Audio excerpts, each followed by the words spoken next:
All right, all right, all right. Shalom, man. Shalom, man. Shalom. Sister Deborah, prophetess in the wilderness. And you know what?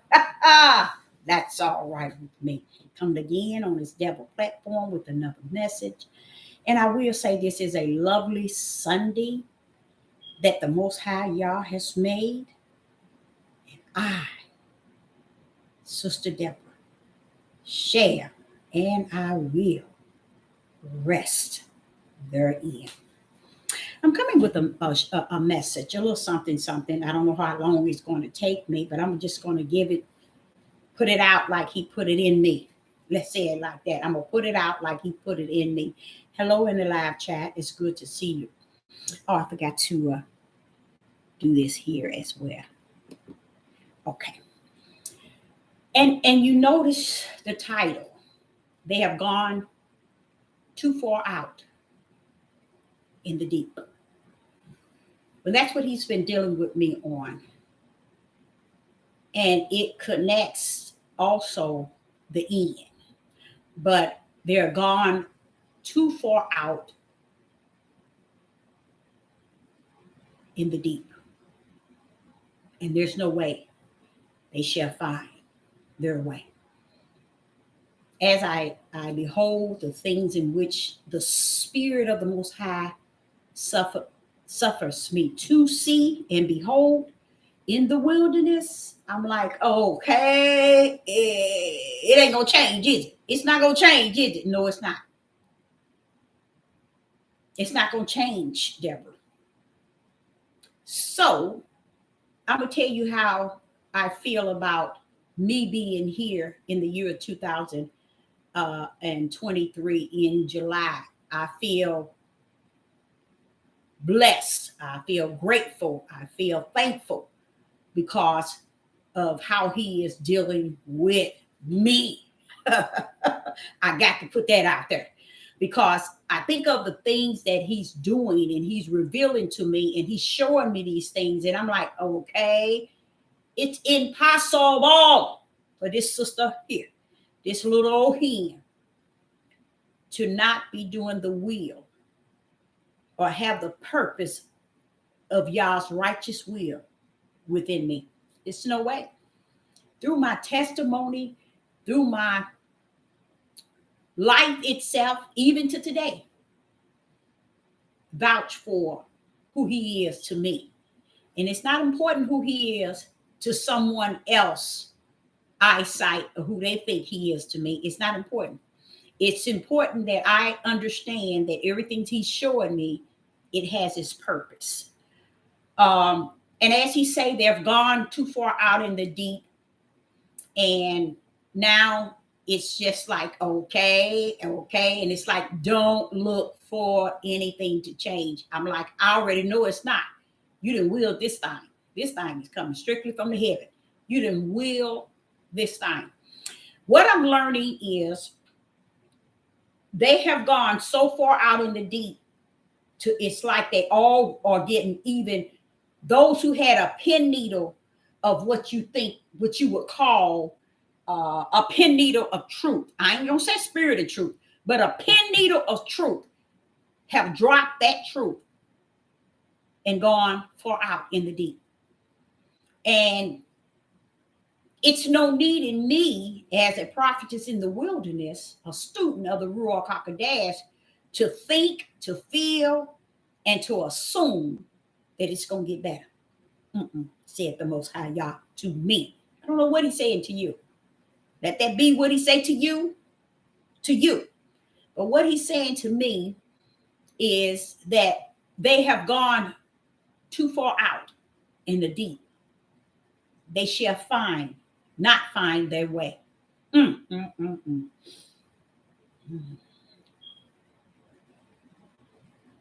That's deep. Let me kind of give you, where's my board? I went out, got everything, and here's my board here. And I was going to sat down and I was getting ready to draw this thing out. Spirit of the Most High said, hold up, what you doing? I said, finna draw this thing out. He said, for what? I said, so they can see. So who can see? I like that. I like when my father deal with me like that, because he just letting you know, just letting me know. He care enough about me to let me know, don't bend yourself over, backwards. And I've already told you, they've gone too far out in the deep. It's not that they're gone out in the deep away from you. They have gone away from me. All the prophecies matches that. Every prophecy that the Father has spoken, it is in full activation right here today, the year 2023, July. Full force.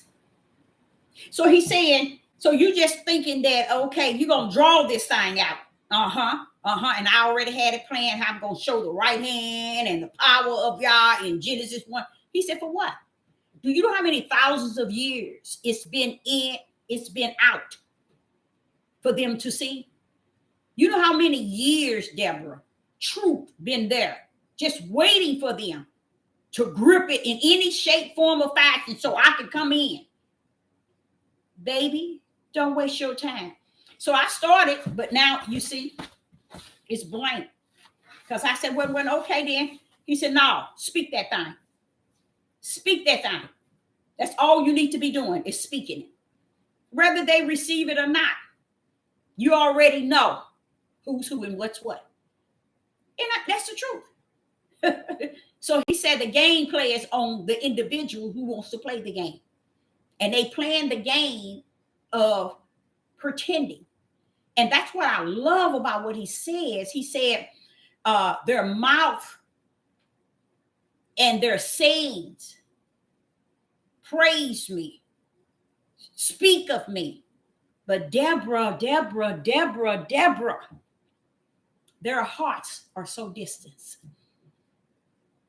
So he's telling me, because he cares enough for me, to don't go out thinking that you're going to get your a new set of markers, because that's exactly what's going on. You're going to get you a new posters and you're going to draw this thing to explain to somebody something that they'll never understand, even if you drew it out and spoke it out. So he just said, speak that thing. And it's going to give me comfort just to speak it. What is happening is people are deceiving people, and they're doing an excellent job. But it's not because they're doing an excellent job. It's because for them to be a deceiver, the Most High see to it that they have plenty of individuals that will fall under them so that they can have those that they are deceiving. What is it, and what good is a deceiver if he don't have anyone to deceive? I know they're telling you Satan. This is the heart of man. This is the flesh of man, and his heart is against the Most High God. Even though he say with their mouth they confess, they praise him with their mouth. And that's what I think is really kind of deep. It's no way in the world I'm going to fake it, thinking I'm going to make it if I fake it. Oh, not because this reason why I say that is because I've gotten to know him. I couldn't fake it even if I tried, because he knows me, and he have allowed me to know him enough to know that you can't get away with that. And that's the way I see him. I don't want to fake this thing. It's not even in my desire or my mindset of my flesh to fake it. But this is what he is saying. Now watch this. The world as it is, as it was, and as it going to continue, thinking all the wrong things. All the wrong things. Hold up. That's that dog.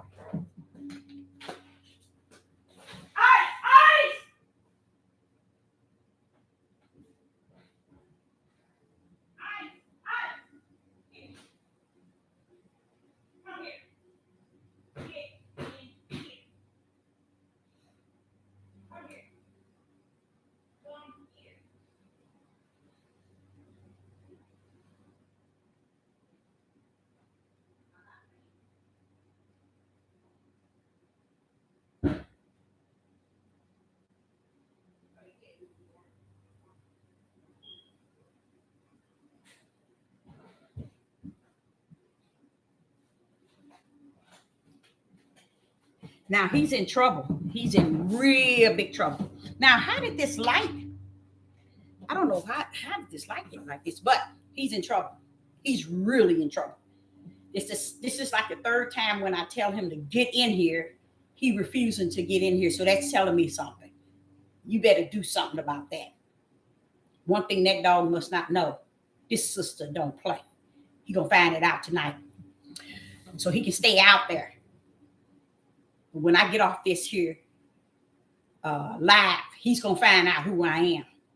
I bet you he won't. He'll think seconds. The next time I tell him to get in here, and he gonna stand there and look at me. Okay, that's okay. Back to the conversation. Okay, what he was sharing with me in a way, which was really like I think it was what you call very caring. I think it was. He was giving me information about don't go and try to draw and explain. It's over, Deborah. You know that, I know that. How many times do I have to tell you that? He's saying that you're getting ready to try to explain to people about the Father, his right hand, which is the Son of Yah, and Yeshua. I wanted to because somewhere along the line, and Sister Deborah, can't explain it. They done gone so far out in the deep. I'm like, how are they gonna ever find their way home? He said, they're not. They shall not find their way. That's what the Father told me this evening. He said, they shall not find their way. When he meaning that they're gone too far out in the deep, he's saying that these people are not hearing, not even considering, not even listening to anything. Just as deep as it was when they found out that they were considered the true Jews, as deep as it was when they found out they are the ones that came over here on the slave ships, they got to understand heavens didn't open up because you found out those things. You see what I'm saying? What have you found out about my Father? What have you found out about his right hand? What have you found out about Yeshua? Nothing. They had a standstill on that. So they only think that the only news or only thing worth knowing is we the people. And they think in their minds that's power. That's authority. They really believe that. They don't understand that's nothing, baby. That does not dictate if you're in heaven or if you're in destiny from heaven to hell. Eternal. Because you the true Jews, you the true fool. That's what you are. And you've gone too far out in the deep to where you cannot see that it never was about you as you think. So if listen to this. Do you really believe the whole idea for the Most High Yah creating heavens and earth was for you? This is where you know somebody's gone somewhere. This is what he mean, they too far out in the deep.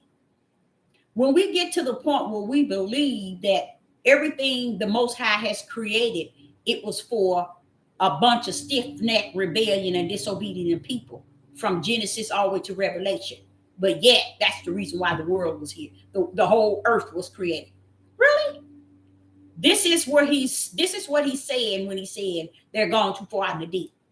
Because in their minds is the only righteousness is the righteousness of themselves. And that's it. They won't find righteousness that rests in the Father, the Creator, the all power. They think righteousness is them. They think righteousness is the true Jews. They think righteousness is the Hebrew Israelites. They think righteousness is Abraham, Isaac, and Jacob. Wait a minute. Hold up. See, they don't know about when the father told Abraham in the vision in which he was scared as a chicken. He told him, you already counted in, bro. You were counted in from heaven as the seed of the spirit that comes down to represent the Father himself. See, they got it. They got it the way he allowed them to have it. So don't get me wrong now. Heaven's already orchestrated it. And that's what's so beautiful about him saying in Revelation chapter 20 that their works are already written. Praise the mighty Yah. Their works is already written. So if you think for 1 minute he's waiting for you to get right, to be right, no, he's not, baby. In his book are the righteous, the belief, the faith, and the fear ones that are already branded in their spirit. You think he's waiting for your nasty flesh to get right? That's why he's so far out in the deep. Because your mindset really believes that he has to wait on you. We messed up. This is the same thing I battled with as a young person in my young adulthood. How is it, and even to today, how did people, and how is it that people think this is about them and not about him? How is it every person that they read about in the Bible, they assume the power and the glory is given unto them? Never looking at the creator, the one who orchestrated the beginning to the end, the one who created all things and everything, the one who got that right hand power and that stretched out arm. They have no respect for that. They have more respect for Abraham, Isaac, and Jacob. Oh, they have so much respect for Moses. That's why he didn't get to the promised land, because you got so much respect for him. They don't understand anything that falls under the righteous will of the Father. Why is that? Because they're not in his righteous will. This is why he can actually say to his prophetess in this day and time, they're gone too far. They won't find their way. And it does. It helps me to run on in what he has called me to do. Because it's just like, let me show you an example. When I was taking my daughter to college and coming back, it was me and my husband in the car. We was coming back from her college, and within a quicken, he gave me a whole big vision of me. I mean, you all know that I used to run track. I got a scholarship for running when I was running track in high school. I did get a scholarship to college. Now watch this here. I'm running in this lane. I know I'm running, and it's feeling good, y'all. All of a sudden, I'm running in. I'm winning, y'all. I'm winning. But wait a minute. Hold up. As I'm running in this lane, I see this brick wall. This is totally, y'all, in a vision. And it was like a quickie. It gave me the whole story. I'm running in this lane, and I'm running I feel I'm winning. All of a sudden, it's this brick wall. Instead of me stopping and saying, going around the brick wall, trying to find another way, I ran straight into the brick wall. And the voice began to speak to me. He said, Deborah, did not you see that brick wall? Why are you running? Didn't you see it at a distance? Now, look down at your knees. And I looked at my knees. Both of my knees was busted, y'all, bleeding, busted. And I was on the ground because my knees were tore up and bleeding. He said, now you see your knees? Both of them are damaged. Now you have to heal. You done damaged your knees. You got to heal. And he kept asking me, did not you see the wall? Yes, I saw the wall. But why was the wall in my lane?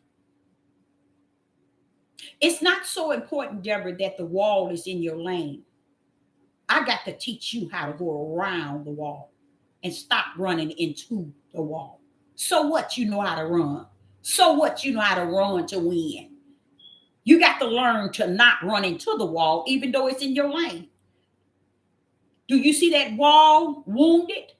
This is what he's telling me in the vision. Do you see that wall wounded? It's still standing there. And who's on the ground? And I'm like, still couldn't figure out why was that wall in my lane. And the wall was like probably 8 foot. It was really tall.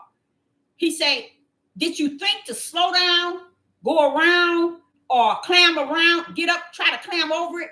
Why did you run into it? He was telling me issues of life regarding my husband. It was really telling me about my husband, but 3 days ago, he was telling me about this platform. Run into brick wall. Go around that stuff, Deborah. Climb over that brick wall to get to the other side, but stop running into it.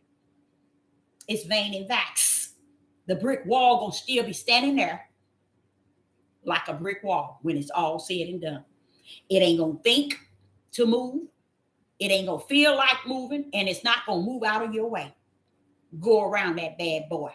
If you can't go around it, Deborah, climb around, or climb above it and go on the other side to get to the winning side. So I thank him for that, because he brought it up to me 3 days ago too, and I was kind of lost with it, but I knew what he was saying. He was talking about these devil platforms.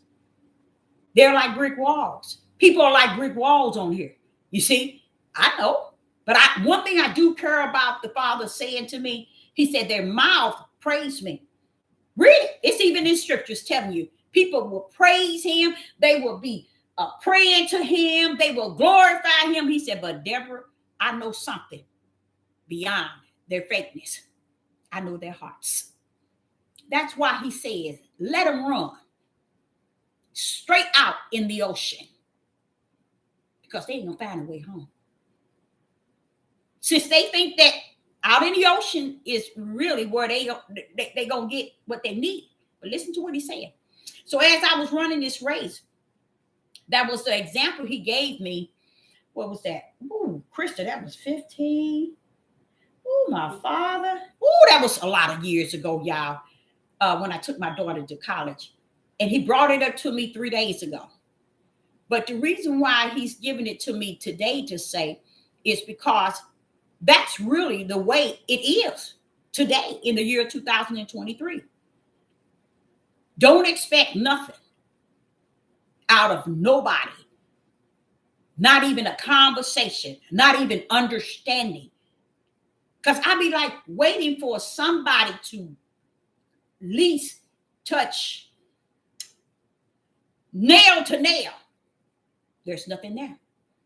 So what he was explaining to me is, and this is actually happening, because when he brought it to me, I said, yeah, I see them doing that, Father. You ain't never been wrong. I see that. He said, I want you to see it. I'm just showing you how my word is going to fulfill that mess. And I love that, because for him to show it to me and not just tell me to look at this and look at that, hear this. I'm like, yeah, I saw that a while back. And it's just confusing to me. And that is everybody, not everybody, when I said that, many, the multitude are turning to the wrong face. They're turning their faces to the wrong place.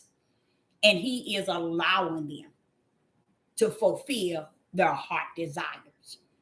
And, and the brick wall represent, he brought it up to me 3 days ago because he wanted me to understand, even now, I'm not dealing with my husband as far as the brick wall, but he said, even now, even on these devil platforms, it's like a brick wall. And you talking about that hurt in the spot. I said, woo, but Father, I know you telling the truth, because you are all spirit and truth. I know you telling the truth. And he said, how do you know?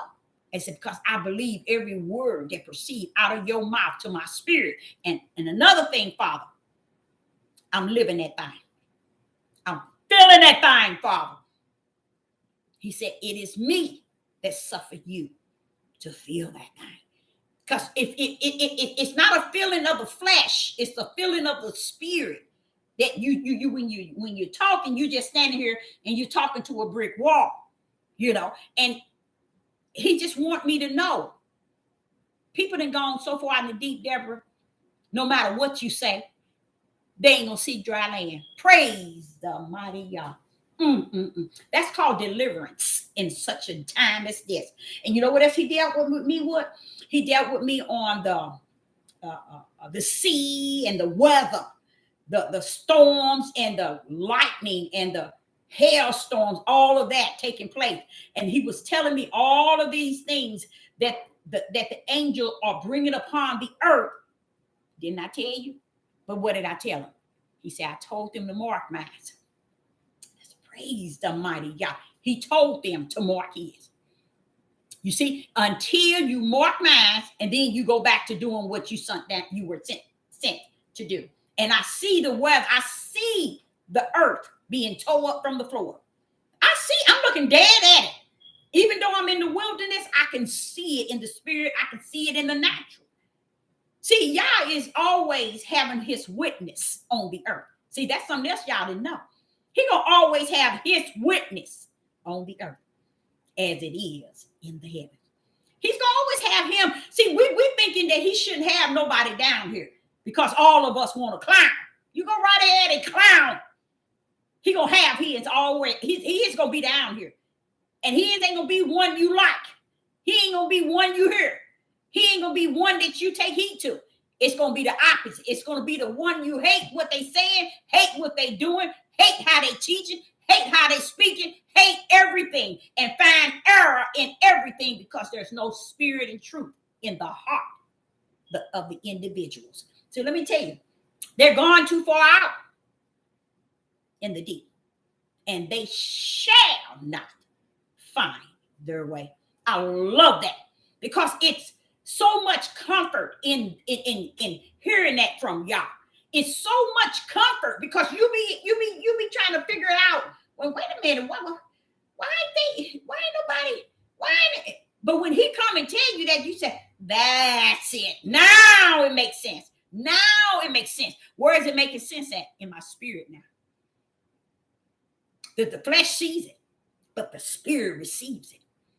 The flesh sees it, but the spirit receives it. Why? Because it coming to give you comfort in these end days. Because you're going to be seeing something that's going to be 100. It's going to be his prophecies and everything he prophesied, everything he warned us about. You're going to get the opportunity to see it, Deborah. For what I said. I know they're going to turn it around. They're going to flip it upside down. They're going to turn it this way and turn it that way and turn it this way. So my billboard was this. I was getting ready to draw it, and he said, no, you're not. You don't need to do that no more. Speak that thing. It's in you. What are you doing? You don't have to explain nothing. You've done enough of that. He said, you've been on this platform for 5 years. And I had to go back to look at my thing. Oh, yeah, it's been 5 years. That's about right. And he said to you, for what? All that spiritual food you gave? If they ain't got it, then they out in the deep. They ain't going to get it. They might be waiting to hear something you got to say, but they ain't heard what you said. That's why they waiting to hear what you said, gonna say, because they ain't heard what you said. Let me take you what he's talking about. As I was trying to draw this thing, and I wanted to come from Genesis chapter 1, and I wanted to come from let, Genesis chapter 1, verse 2, all the way down to every let. And I wanted to draw this hand and this voice from a spirit speaking, which is the word, and the hand bringing it forth. All the way down to where it said, let us. So people can see that us is the Father's right hand power. So I wanted to draw it in 3 sections so people can see it. But he said, don't draw nothing. It's in you. Speak that thing the way you feel that thing. Because you feel this thing, Deborah. You don't need to have to draw nothing for nobody to understand nothing. He said, do you know it's been down on this earth thousands of years? And this 1 year 2023, is not going to bring them no closer. It ain't going to bring them no closer because their hearts is out of his direction. So don't overwork yourself. Don't overwork yourself for no reason. And he kept bringing up the brick wall. And I'm like, okay, well, he was trying to get me to understand, don't put so much emphasis. Because you know what else he was dealing with me when he was saying that? He kept telling me, you will know them. You will know them by their fruit. And I was like, wow. And see, a lot of people have listened to so many voices in the land, they really think the fruit is their way of clowning and pretending that they are in there and they really not nowhere near it. But they role playing, especially among families. Families are them, they role playing among co-workers, families, friends, neighbors, that they are holier than thou. But y'all said you will know them by their fruit. Who you think he's telling that to? Just give yourself a little, tell your flesh to sit down for a minute. Just think. Who are you talking to, Father, y'all? Who are you talking to that's going to know them by their fruit? How you like them now? That's when you know the Spirit of the Most High is speaking. When he say, you're going to know them by their fruit. So for him to say that to me, who am I in him? To know them by their spiritual fruit. That's why I can sit here today and say, you're talking to a brick wall. And he can sit and show me that it was always said. They praise me, they pray me, they call on me, they call themselves glorifying me. But Deborah, guess what? Their spiritual heart has nothing in me. Has no connection, none whatsoever. It's a role playing. And that's what people are at. And then he told me, but it's prophesied, Deborah. He went on and telling me about Yeshua on the mountain privately with the 12, Mount Olive, private. And when they come to him asking him information, they come to him asking him information. He didn't give them nothing. He gave them the same thing I do. I say, be not deceived is what he gave them first. Be not deceived. Wait a minute now. You sure you telling them not to be deceived? That ain't what they asked you. They asked you what will be the end days. Yeshua said, tell them, Deborah, I checked them. While y'all worrying about the end days, you don't understand. The main thing is not to be deceived. Now, all these miracle signs and wonders, they walking side by side with Yeshua. But the best thing he can give them first and foremost is be not deceived. Now, if you're sure that the 12 that Yah gave him, he didn't give himself. He said, all that thou hast given me, I have not lost none. That's what Yeshua said to the Father. So it wasn't so much as the 12 was him, it was the Father. So he's telling him, I have not lost the ones that you have given me. Here they are on the Mount Olive. They asking me what will be the end days. But let me tell you all something. He's talking to the 12. Don't be deceived. The deceive that Yeshua spoke of on Mount Olive to the 12 that the Father had given him, in this day and time, nowhere can carry the weight of the 12 that was on Mount Olive. It's vain and vast.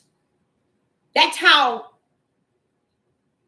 powerful the difference is in the year 2023. It's worthless. It's worthless. This is what he's telling me. They're going too far out the deep, Deborah. It's no need in telling people the same thing Yeshua told the disciples. Be not deceived. Why? He said they already gone out in the deep. You're going to know them by the fruit. And I'm like, wait a minute. Who in this Bible is saying you're going to know them? Who are you talking to? He's talking to his. He ain't talking to you. He's talking to his anointed, appointed, predestined, and ordained elect ones that you're going to know them by their fruit. Why? Because you're going to have the spiritual discerning to know the fruit of their spirit. And what is it worth? You're going to know that. Don't be afraid of their faces, and don't be afraid of speaking righteous. Because if I branded righteous belief, faith, and fear in you, whether you want to speak it or not, it's going to fall through. So when he's saying that, I'm like saying, okay, that is beautiful. You're talking to somebody. You're talking to somebody when these people thinking that they can clown and deceive those that Yah is talking to. See, what people don't understand, he's only speaking to a certain one. That you shall know them by their fruit. A lot of them, bishop, pastor, evangelists, apostles, teachers, seers, Maureen, watchmen, minister, every priest, they think he's talking to them. He's not talking to y'all. He's talking to his anointed, appointed, elect, ordained before the foundation of the world, chosen ones, servants of the Most High God. He's warning us. He's warning us by saying you're going to have the ability to know them by their fruit. And I'm like, okay, Father, that's deep. I never looked at it like that because I knew I had the spirit of discerning, but I didn't understand how I was able to know that without being in the presence of someone, but yet I can discern. It's a gift spiritual. See, it ain't a gift that you just run in your mouth, but for those that's already out in the deep, that's how they will see it. That's why they can't receive it. That's many things that's being said and have been said. They're not going to receive it. So you got to embrace the fact that they out there in the deep. They shall not find their way. Because the way has been set in the heaven. And if we're in the year 2023, somebody's messed up from the floor up if they thinking he's going to rewrite this thing. People are living as if all is well. Look at all the wrong is right and right is wrong. People are living that. The spirit he's speaking of, you're going to know them by their fruit. And because people cares not about the fruit of who they are, they don't understand. Look at Revelation chapter 20, where he said, your works are in the book. It's written. That's including your fruit. He know who you are. So it's no need in clowning. Go on and live. Portraying. Pretending. And a lot of us think it's all about this life on the flesh. Ain't nobody concerned about after this old life. Now, we've had a couple of people pass away today and yesterday. And I'm just thinking, their last day. And their life is already written in the Lamb Book of Life or in the books.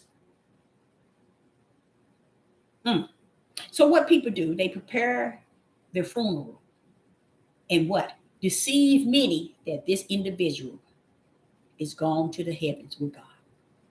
See the deception? See how people deceive even to today. Instead of just saying they at sleep. Because honestly, every spirit sleeps until the day of judgment. That's why the sea is going to give up its dead. It's dead in the sea.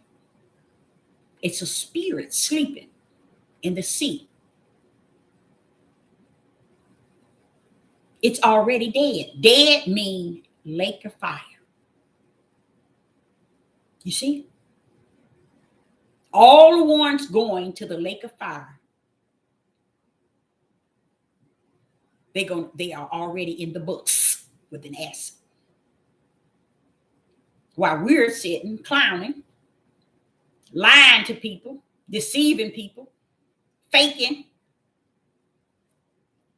playing I wouldn't even waste my time around about now faking it, thinking I'm gonna make it by faking.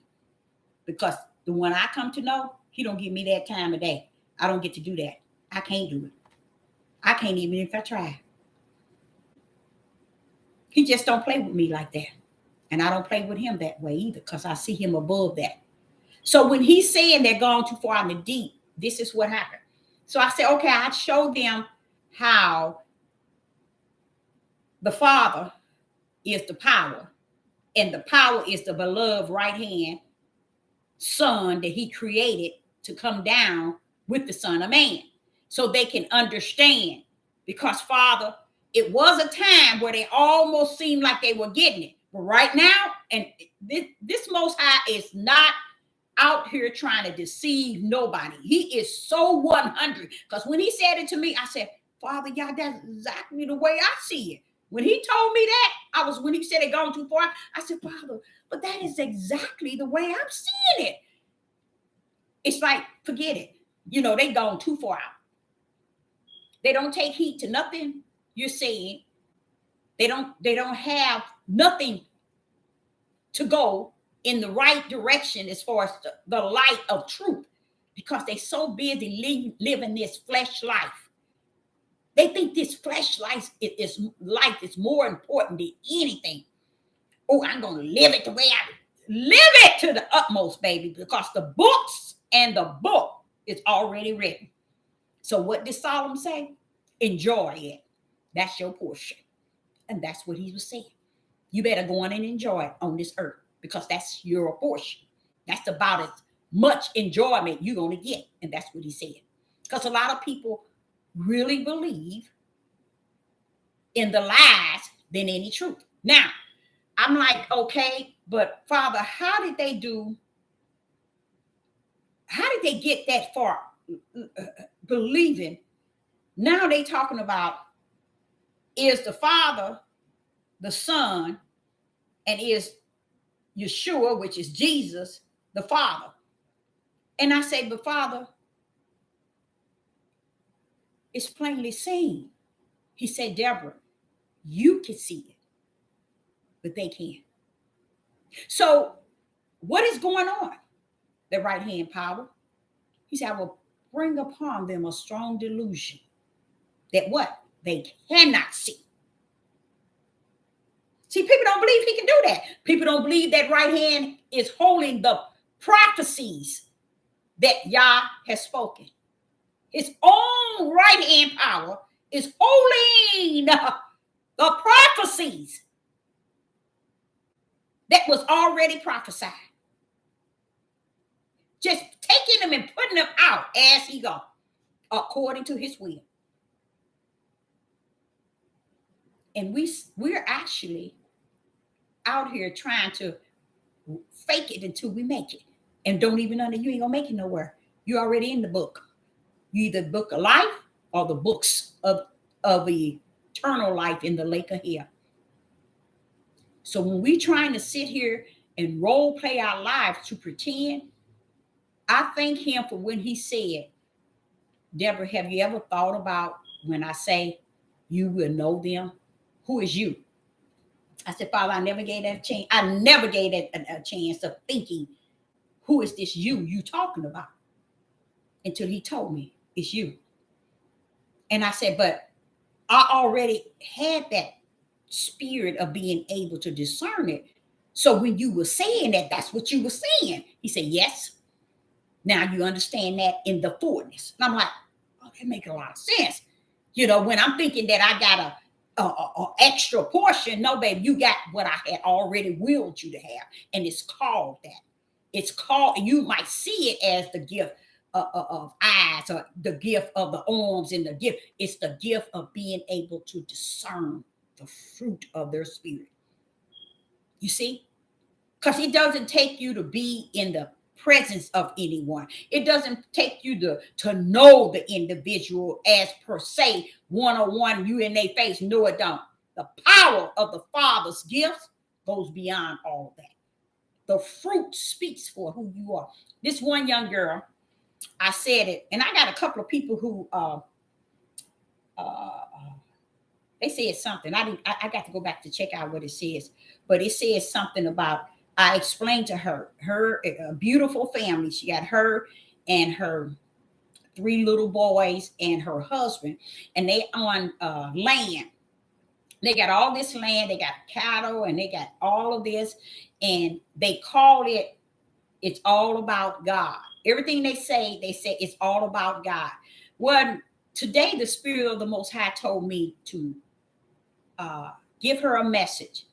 Be careful saying that it's all about God if it's not about God. So that fits in this conversation. People role playing and putting his name in front and in the back of any and everything, knowing that it's not all about God. And this is what I said, because if it's all about God, it'll be about you doing what you're doing to take care of the poor, the needy, the fatherless, and the widows. See, we wants to roll. See, that's why this is where you know people fruit. I sat back and listened to Yeshua says he came with his angels and they collected the goats and the sheep as in one. And everything he said to them about why they are the righteous one had to do with everything they give and gave on the earth. So when he's saying the widows, the orphanage, the fatherless, and the needy, that's what is it saying? Give unto them. It's about give and gave unto them. 99 trillion, too caught up in self, and feel in their wicked hearts, that to give,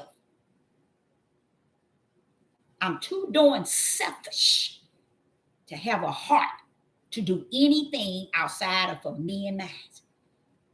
You're not a part of Yah. Yah is give and gave. See, we trying to make Yah this word love. But then you ask somebody what is love. They can't define it. And when you ever search for it from Genesis to Revelation, you're going to see it wrap around give and gave. So this is why he says a person's wealth is caught up in their hearts, because that's the hardest thing people have. But then I'm like saying, okay, you keep saying this all about God when it is written that you are to take care of the homeless, the fatherless, the widows, the orphanage, and who else? The needy. You ain't taking care of them. You only taking care of you, your husband, and your family. But it's about God. It's messed up. You better be careful. No, it ain't no need she being careful. I made that statement, and I didn't think nobody would respond because I wasn't looking for no response. I was sending a message to her because they always say it's all about God. Now, listen to what I'm saying. If you take off of and stop saying it's all about God, you good. You get what I'm saying? You are good. You don't have to say that. You see? You don't have to say that. Just like the lady and her husband said that they supposed to be bringing something to the disciples and added it in with everybody else. Instead, the man came first and only gave a portion. The woman came first and only gave a portion. Why would y'all stricken them dead, fall dead? The husband fell dead. Why? That was his. Father, wait a minute. Why did he die? It didn't have nothing to do with the disciples. Y'all does not like that fake. And everybody on these devil platforms really think he's about all that fake mess. Keep the fake among you and yours. Like Solomon said, enjoy your portion. Enjoy your life. Enjoy everything to the fullness, because that's your portion. Now listen to this. Why did the Father, the Creator, why did heaven send death on this man? That was his earnings. That was what he had. He didn't have to give Peter and none of them nothing. But what it wasn't. You're trying to pretend you represent Yah. And you're going to give them that part that your heart has hardened on, and keep the other part, because that's how wicked people are. And they think, why did that man, watch this here.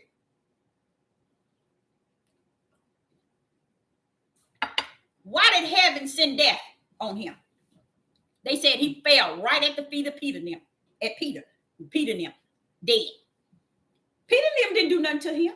Peter and them didn't tell him he had to, you better, you do this. No. Father Yah, you mean you took this man's life because he gave only portion?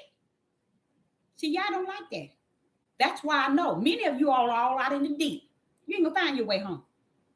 You're not gonna find your way there. And this is what he's explaining to me.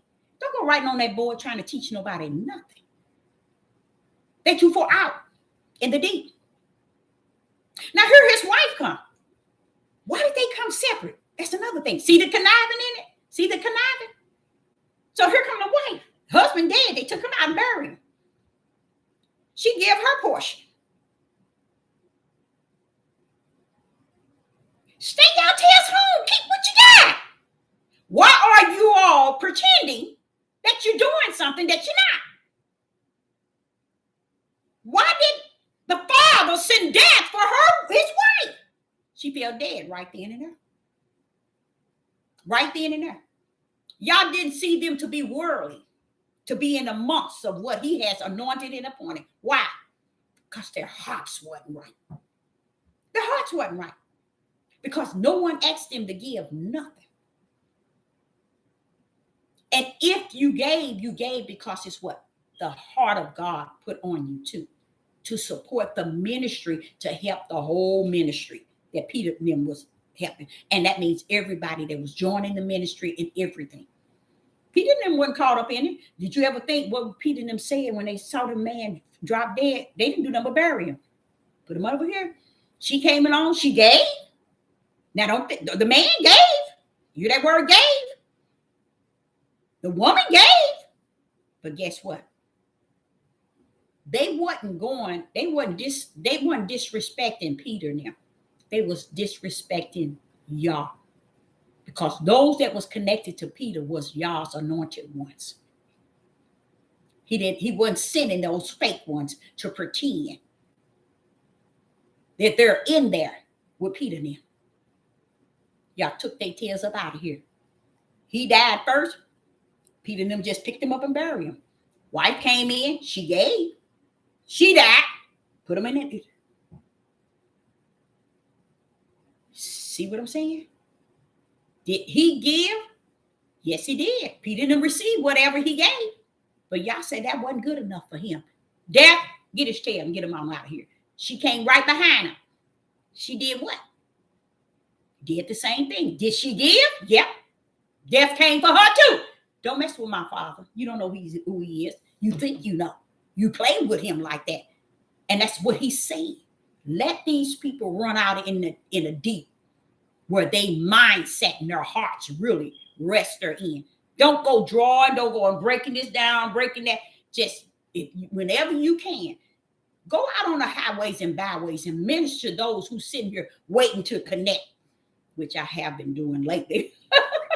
and they people who already know spirit and truth.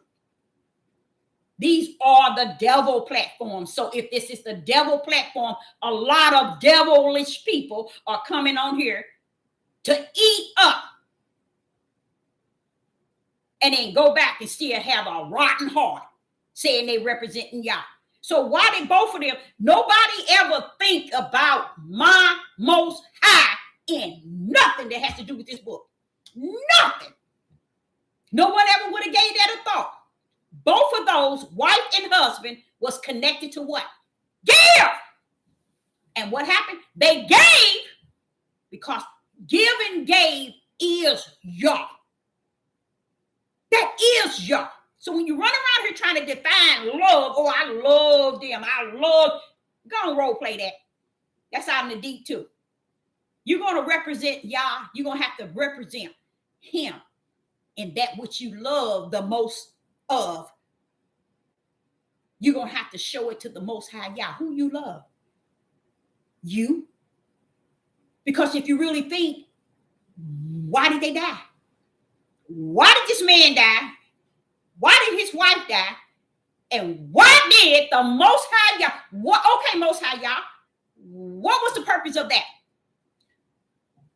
What was the whole overall of that? Why should Sister Deborah read that and understand that in the spirit realm? What is it about? What message are you sending? Let me tell you what he says. Give and gave. Don't mess with him. He already know your heart. He already know your heart.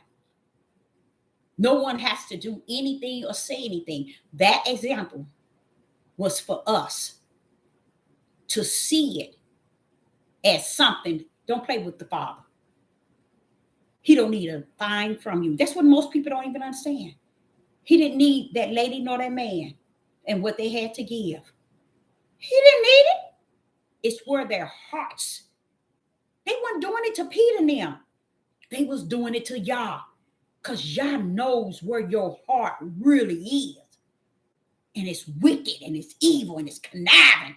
It's fake. And you don't think he don't know it. It shows. And this is what he's saying. Going out in the deep. Let them go. They'll never find their way. They shall not find their way, is what he said to me. Because their hearts hasn't really gotten to know who I am. They don't know my spirit and truth. They don't know my light. And this is the saddest thing. Let me say that again. I had to start this. It should be about 350 event I'm having. And it's 350 people, right? And this one popped up and said something. And boy, I was going to. And then all of a sudden, something said, no, you're going to do it a little bit different. And I was like, and I redid it. And I got people calling me and texting me and said, you know, you said that right. They said you said it so humble and so respectful. But they were so glad I respond. But it's the way that they said, it's the way you did it. They said you did it real smooth. I said, that's what I'm talking about. That's how you have to do it. And then I told them it wasn't me. It was the Most High God, because he had me to say it in a way that it shows that I'm not caught up from the flow up in what you got to say. Let me tell you about this. And then I said, sounds great. And it was. So they when they come touching base with me, I was like, y'all crazy. I said, that's the best way the Father gave it to me to say it. And this person just got very quiet. Why? Because people really think that this is the time for them to show they were in. Okay? This is not it, baby. And if it is, good luck. We are in some time. You see the situations that's actually taking place. And the Father was dealing with me on, do you see how many, it's been a couple of years, a little over a couple of years that you've been saved, that the tribe of Judah is gone. You see, they don't even pay it, they don't pay it no mind. He said they don't pay. See, that's what I want you to understand. Truth been out there for a long time there. What's in the books, in the heaven, tells the story. It's not what's on the earth. The history books on this earth can't tell my story. Oh, hallelujah. Heaven's got me locked in and locked out. So nothing on this earth can tell my history. can tell my story. Heaven's already got me wrote in and locked in. So I just thank the Father for that, always informing me, it's no way you could have known what you know without me being your teacher. It's no way. It's no way. And that's saying that I don't give no glory, no credit to my flesh, none whatsoever. But what my spirit is connected to the true teacher who teaches all things, not some, all things. Because there's no way I could have addressed that person in the way that I addressed this individual unless the Spirit of the Most High showed me and told me how to address the situation. And it was nice and smooth.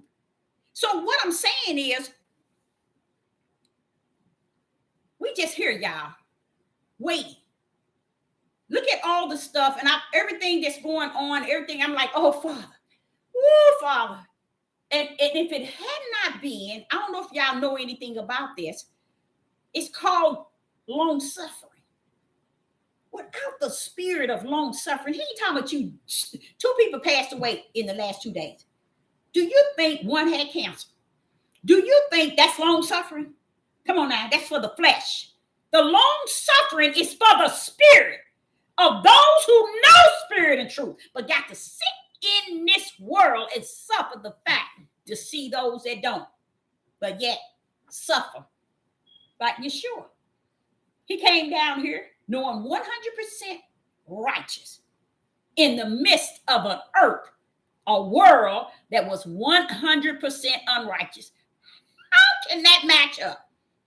If Yeshua was 100% righteous in a world that was 100% unrighteous, it took some long suffering. It took some long suffering. And that's even being on these platforms. It takes long suffering. Because I'm like saying, Father, it's getting more darker. And how can it get any darker than what it is? These men are teaching so much. And they trying to fight over. They're debating things to the flesh. You mean, Father Yah, in this midnight hour, year 2023, that's all they're going to be doing? He said, yes, Deborah. Didn't you hear Matthew 24, verse 7? Nation against nation, kingdom against kingdom. It's on. Because that's all they debating and they fussing over. The things that pleases the flesh. They ain't talking about nothing spirit and truth, y'all. Nothing they talking about is spirit and truth. Nothing. It's nothing they confuse, they battling with outside of that which pleases their flesh. Pride, boasting, self-centered, self-ego. All those things is for their flesh. They're not battling anything that's want to stand in righteous, because righteous don't need you to stand up for it. It know how to stand up by itself. It don't need you to stand up for it. Righteous stands alone. It don't need nobody to stand up with it. You see? So when you see them battling, and I'm like saying, for Father, how are they saying the Son and the Father? Father, now wait a minute. Hold up, Father, y'all. Hold up. I understand that the Roman Catholics have done a lot of smearing. But I have heard in my spirit, Deborah, in the last days, that which is in the dark shall come to light in the last days. Well, who is it coming to light to, Father Yah? Those that are in the light and of the light. That makes a lot of sense. Because I'm like saying, so those that's far out in the deep, they're not in the light. No, they're not. They too far out there to see light. They can't see land, let alone light. They too far out. And this is why they're battling. And you hear prophets, you hear prophetess, you hear people who've been on this devil platform at least 20 and 30 years still talking the same trash they got on her with. And I'm like, say, wait a minute, hold on, Father Yah. There's not going to even be any repenting, is it? He said, no. So you know what he mean by that? When I asked him, so there's not going to even be any repenting. He said, no. Guess why he said no? Because to repent means to turn. See, once you repent, you feel like that conscience of your spirit. I mean, your spirit, it feels and it turns. See, the true repentance calls you to turn from that way. He said, these people ain't turning from their ways. He said, Deborah, ain't you glad that I showed you the books in the heavens? I said, I just thank you so much because I never knew you know what? Only book I knew of was the Lamb Book of Life. And I said, if they're not in the Lamb Book of Life, they're going to hell. That's how I thought it. But when the Spirit of the Most High Yah taught me that thing, he showed me, Revelation 20. He said, see these books over here? That's where the dead is going to go. They're going to the lake of fire. You see? And then he turned around and said, their works are written in those books. When was those books wrote up in the heaven? So when you run around here thinking that you being smarter than smart and you holier than holy and you carrying the light, heavens already know which book you are already in. So why clown down here when heaven got you locked up there? So does it pay to clown? So Solomon, brother, I'm with you on that. I'm with you there, Solomon. That's your portion. Enjoy it. Because that's all you got coming. That's exactly what Solomon said. You might as well enjoy it. Because Father gave it to you to enjoy it. Why? Because your works was already written. He know who you are. He know your heart. And everything that he stands for is connected to give and gain, which he knows the heart of man would never have. Because they stuck on stupid. They're not in the realm of spirit and truth. So they might as well start finding more and more, because it's a lot of them. Oh, so it's so many on there telling you it's time for you to get blessed. That's the one many needs to go to. The one that's telling them it's time for you to be blessed.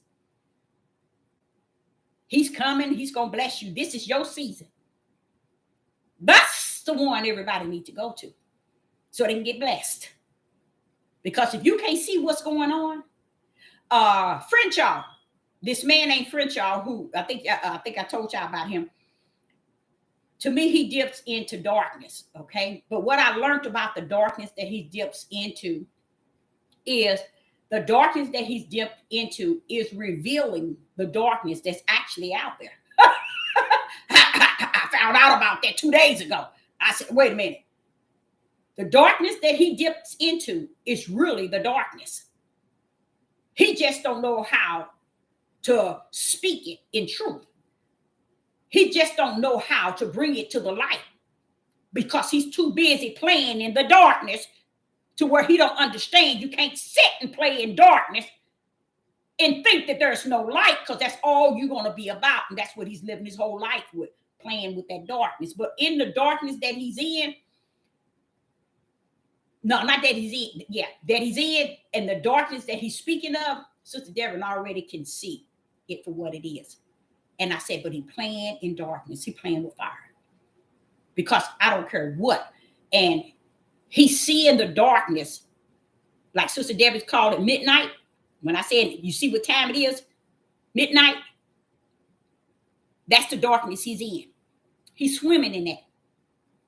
And in the process of swimming in it, because the Father has allowed principality in high places to come to the earth, to now come from the high places and now rest on the earth, then he's really dabbling in it.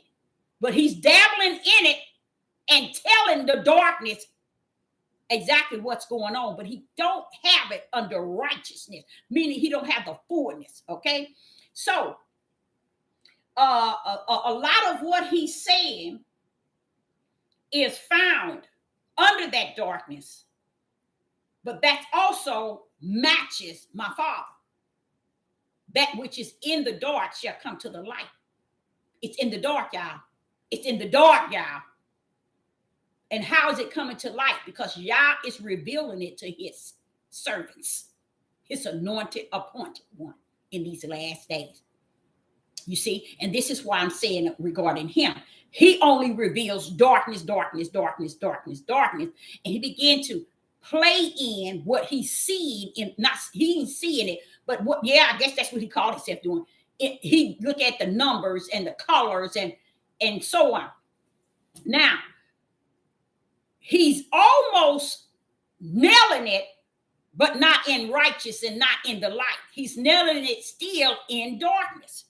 You see, he's nailing it still in darkness and not bringing it to the light, because if y'all don't give him the light to bring it in, he's going to remain in the darkness playing with it. And that's what he's doing, because the things that's actually taking place, he's calling it, he's decoding it, meaning putting numbers and colors together and saying this here is happening, this is happening, and Satan them is doing this.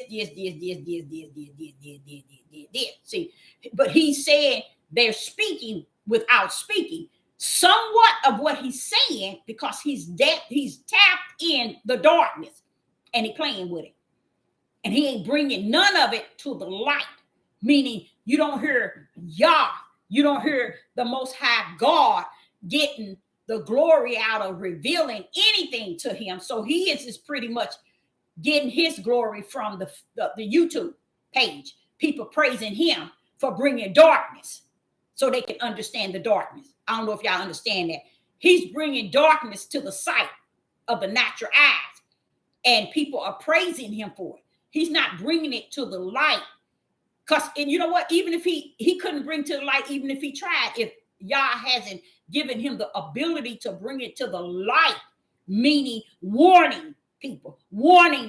He's warning people what the Satan is doing, and every move, every step, every inch, and how he's doing it. But he's just because he's dipped into the darkness, and that's what he rests in, because he see a lot of people subscribing to him and liking him and praising him, so he's still resting over in that darkness. And that's what a lot of people on these devil platforms, that's why a lot of them been on here for 20, 25, 30 years. They ain't gonna give up their stories and they worldly covering news, the world news, and all of this, and trying to implant on the Sabbath day a few words from the Bible, and then go right back into the world way of revealing things. They ain't bringing nothing to the light. They just speaking in the darkness and playing with the darkness, and ain't bringing nothing to the light, because to bring it to the light, I don't think too many people will follow them. I know, I ain't gonna think, I know for a fact too many people won't listen to them. So they need the numbers for their praise of their flesh. They need the numbers so they can be glorified. They need the numbers so they can get their check. They need the numbers. You know, I know he got up to 100,000, 100K, and that put him in there, and he was doing really good. And then YouTube cut him out, so where he can't get no check no more. And this man went berserk. See, when you serve the world serves you. You see what I'm saying? This is when you serve the world serves you. You see, so you get what you really want to dance in. That's why I call this a devil platform. And when he put on an album, everybody dance. You know, any dirt, any evil, any wicked, everybody wants to get on the bandwagon, and because that's what people want. People want the darkness. They don't want light. They don't want spirit and truth, because he said, Deborah, they are not of the light. They are of the darkness. That's why they yearn for the darkness over that which is in the light. So they rest there in the darkness, and they see this day and night. And this is what you all don't understand. This is what caused people to put 2 and 3 and 4 and 5 videos out a day. Is because they serving the end of the world. They serving the world. Because see, when you serve Yah, you ain't got nothing coming. You ain't got nothing coming. You building up treasures in the heaven. You see, that's the difference. Right now, in the year of 2003, in the years to come, those are going to be, that's one way of Yah already. He had already prophesied everything. And I feel real good about it, because it also allowed me to see how he done it from the heaven, how he separate everything. He already separated. He separated the two books. You see, the book of life and the books. Everything he done, he'd already separated from where? From heaven. So we can sit, like I say, and role play it down here and sit here and get our check from YouTube, baby. You ain't got nothing coming into heaven. Not even heaven itself. You see, and people don't get that. So when what's his name? Yeshua came with the angels to come to the four corners to get the sheep and the goats. Then he began to tell the goats why they were righteous, why they were created for this purpose. He's telling them in heaven what their whole mission, and their whole mission was how they gave and give and gave. And that's one of the characteristics of righteous. And I sit there and I say, Father, I broke that thing down and you keep breaking it down. It's just, Deborah, you're talking to the brick wall. Don't you remember that brick wall I taught you about your husband? He's a brick wall. Well, that's what you're trying to talk to people. That's just a brick wall. Because that's their mentality, their mindset. That's where there's really no connection. You know what I'm saying? There are brick walls. And don't feel bad. You don't have to get on this devil platform, keep speaking to a brick wall. And I just give my Father the glory and the honor to have the ability to just dig into me and make things okay. You are okay. You see, today I was ministering to people. What, about 6 or 7? 3 of them was Europeans. I don't care. I'm not caught up in all that color thing because I know it's spirit and truth. It ain't got nothing to do with your flesh. The Most High don't care if you are white, pink, green, orange, black. We just messed up from the floor up because he said, I am a spirit. Everyone that received the breath of life was given my spirit. Not my spirit, but my image of a spirit. So they are spirits like I am, like I like. They got my breath of life. Now, if he gave that to the Gentiles, the heathens, or the whole world, because I keep asking, well, why do you keep saying the heathen's going to know this and heathen? Don't think and don't estimate that y'all don't have them in the books. Yes, he do. But it ain't for us to tell him what to do with what is his. I know for a fact he got a majority of them in there. But I don't know for a fact that 100% of them is going to the lake of fire. I can't say that. And I can't say that about the Hebrew Israelites. No, I can't say that either. Y'all got heathens were in the books where he has already chosen it. So this is another reason why he said, don't be hurting yourself to get on this devil platform. They too far out in the deep, Deborah. They gone out too far. They can't see dry land. They're not going to find their way. You done been on here all this time. People still saying the same thing. It's not like you done talk and it's from A to C. People still on A. Still ain't getting. And don't let people deceive you because you too, Deborah, as my servant, the prophetess, can be deceived. So don't think you can't be deceived.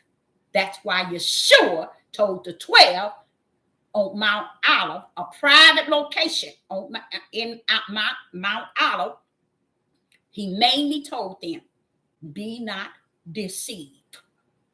Because that's the main thing you got to make sure that you keep your eyes where Yah is directing them and in the order in which he has orchestrated them.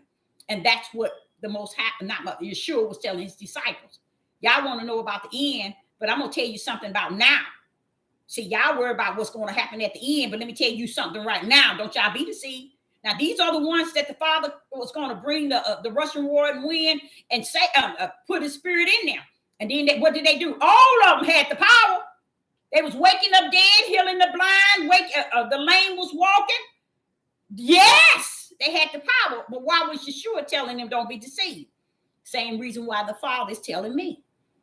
Don't be deceived, Deborah, because I've given you enough in the wilderness to not be deceived. So don't be deceived. So what I'm saying, let me kind of give y'all a little thing about, you see, I don't know if you all saw the young girl that was pregnant. I think she was a Mexican. I don't know.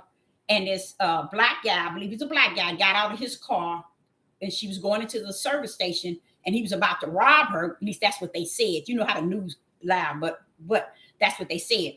And she turned around and she shot him. She shot him.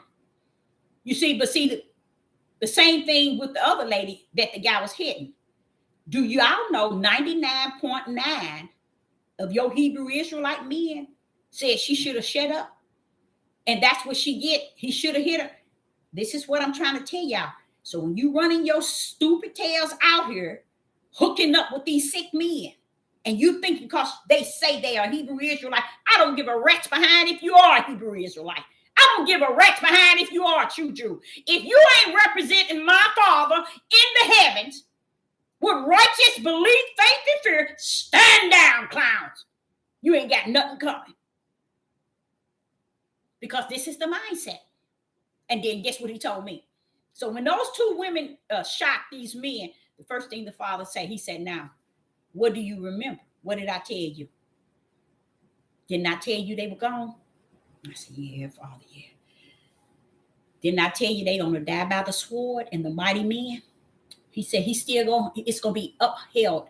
You're gonna see these things before you get out of this here land of your captive. Sister Deborah is gonna see this.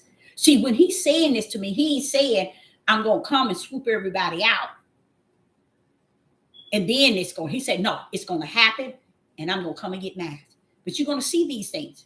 If you're living, you're gonna see these black men losing their life by great numbers.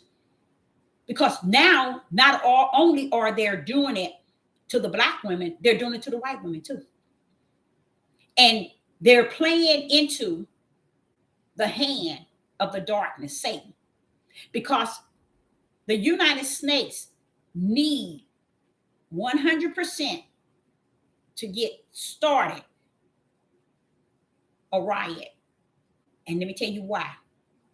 Because they believe what you don't understand. And you think you know something. You think y'all think you're smarter than the Most High y'all. You think you know something. You don't know nothing. They don't have nothing to do with you. They trying to get you to be out. Why? Because they can't do nothing until your tail is up out of here. That's why. Even if they have to start racial wars, and they got on the news all over, black men are doing things, black women and men are doing things just, and y'all walking around like, ooh, we the people, we Abraham, Isaac, and Jacob. That's what your so-called kings, leaders, and rulers are running around here talking about. Polygamy. And who is Jesus Christ? Who is the Son and who is the Father? And name one of them. That's what he was telling me. He said, name one of them. No. And they've been teaching the mass, the multitude. And it's sad. He said, if they didn't get Genesis 1 and 2, Deborah, I told you over and over, they all lost. And they took the multitude right along with him. And it makes a lot of sense. These people out here, look how they got all these teenagers going downtown, tearing up stores. And y'all don't even see all this is going on. This is why I know what he said. You all in the deep. That's why you can't see. That's why you don't have no feelings about what's going on. That's why you don't have no mouth to speak against what's going on, because you're caught up out in the deep. That's why you don't hear nobody teaching it. I'm sitting here, I said, Father, these platforms, Facebook, Instagram, YouTube, I can't cover them all, but from my discerning spirit, ain't none of them speaking. Women talking about they prophets and prophetess, talking about he say, she say mess. Ain't talking about no spirit and truth and no light. And couldn't care less. They so hooked up on, he said, she said, he said this about me and she said this. People, let me tell y'all something. There's not enough dreams and vision in the world. Y'all is not giving nobody that many dreams and vision to tell you how this world is going to pan out. You know why? It is written. It is written. If it is written, why do we have to give you dreams and vision of what is already written? That's where you know some fake prophets. It's when you get prophets and prophetess, especially prophetess, telling you about all these dreams and vision. I don't care how humble and meek and quiet. You better watch it. You better watch it. Some of them will play the role and have their head wrapped and just and the father say, Deborah, didn't I tell you already that it is written? What are they clowning about? Didn't I tell you you don't have to keep on explaining this? So why am I coming to them in visions and dreams to tell the world about what they're doing? It is written. The world already know what you're trying to tell them that you had a vision and a dream about. The world already know that Yah is not sending a prophet of the Most High. Yah is not coming down here to tell the world nothing. Now he'll send his prophet to give visions and dreams to his elects, the chosen one. What does it look like? Y'all sending a prophet down here to warn the world, to tell the world what's going to come upon them. See, y'all don't think. You don't think. I try to explain to y'all, I don't get caught up in Christians. I don't get caught up in the Catholics. I can tell you what they're doing and what they have done based on what he showed me, but I ain't got time to play with them. He sent me to the whole house of Israel and the tribe of Judah. That's why I be cutting into you and cutting out of you. But you think he sent me to the world to warn the world of storms and tornadoes and all these things that's coming upon them? What's the purpose of the warning to the world? What is the purpose? Let's go there. Noah, he was building and preparing and telling the people to come in to where? The safe haven. You think he was out there ministering to them, telling him, oh, it's going to rain and it's going to do this and this and this and this and this. What does it look like a man that had to take all those years to build that ark and still go out to the people and tell them they better come in because it's going to rain, the world is going to end? That's it. He went out there telling them, well, okay, this is going to happen and this is going to happen and this is, Yah, that is not of Yah.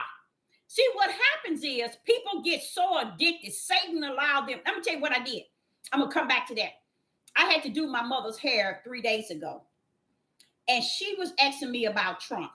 She watched MSNC, CNN, NBC. That's all to be on her television. I said, Mama, all this is Satanism. This is all Satan. You ain't doing it but watching Satan. Clown.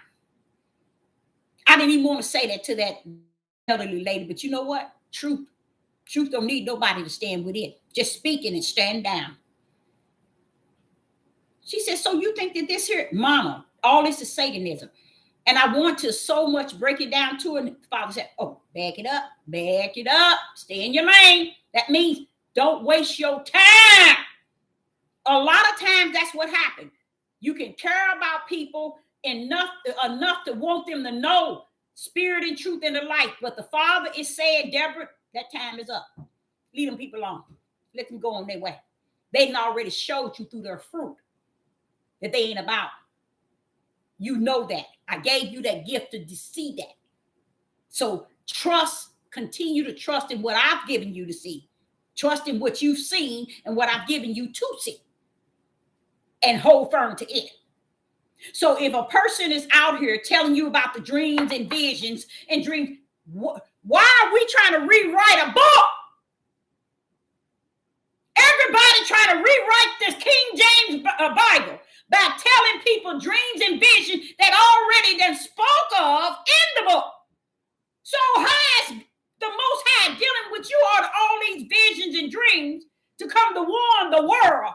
Y'all ain't come to warn the world nothing. He ain't even coming to warn the Hebrew Israelites. nor the tribe of Judah.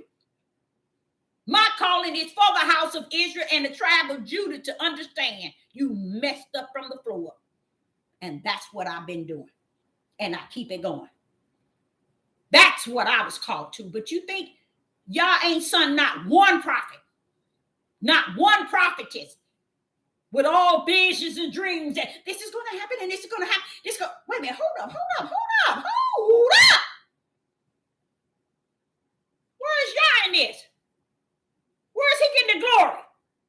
Where is he getting the honor? Where is he getting the praise? And you giving visions and dreams to the people. Come on now. I said, okay, I get what he's saying. I truly get what the Father is saying. It's finished. Don't you be bending up and bending down. For what? You know already, I told you, I've given that stuff way thousands of years. They coming up today want people to think it's something new under the sun. And I gave them something new in a vision and a dream. How's it going to glorify me, he said. Woo, Father, y'all. No, you didn't go there. Yes, I went there.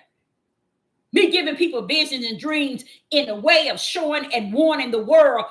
How's it going to glorify me, Deborah? In thousands of years, they ain't paid attention to me. But yet, I'm going to give people visions and dreams for the end day.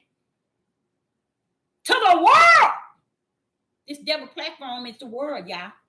Whether you like it or not.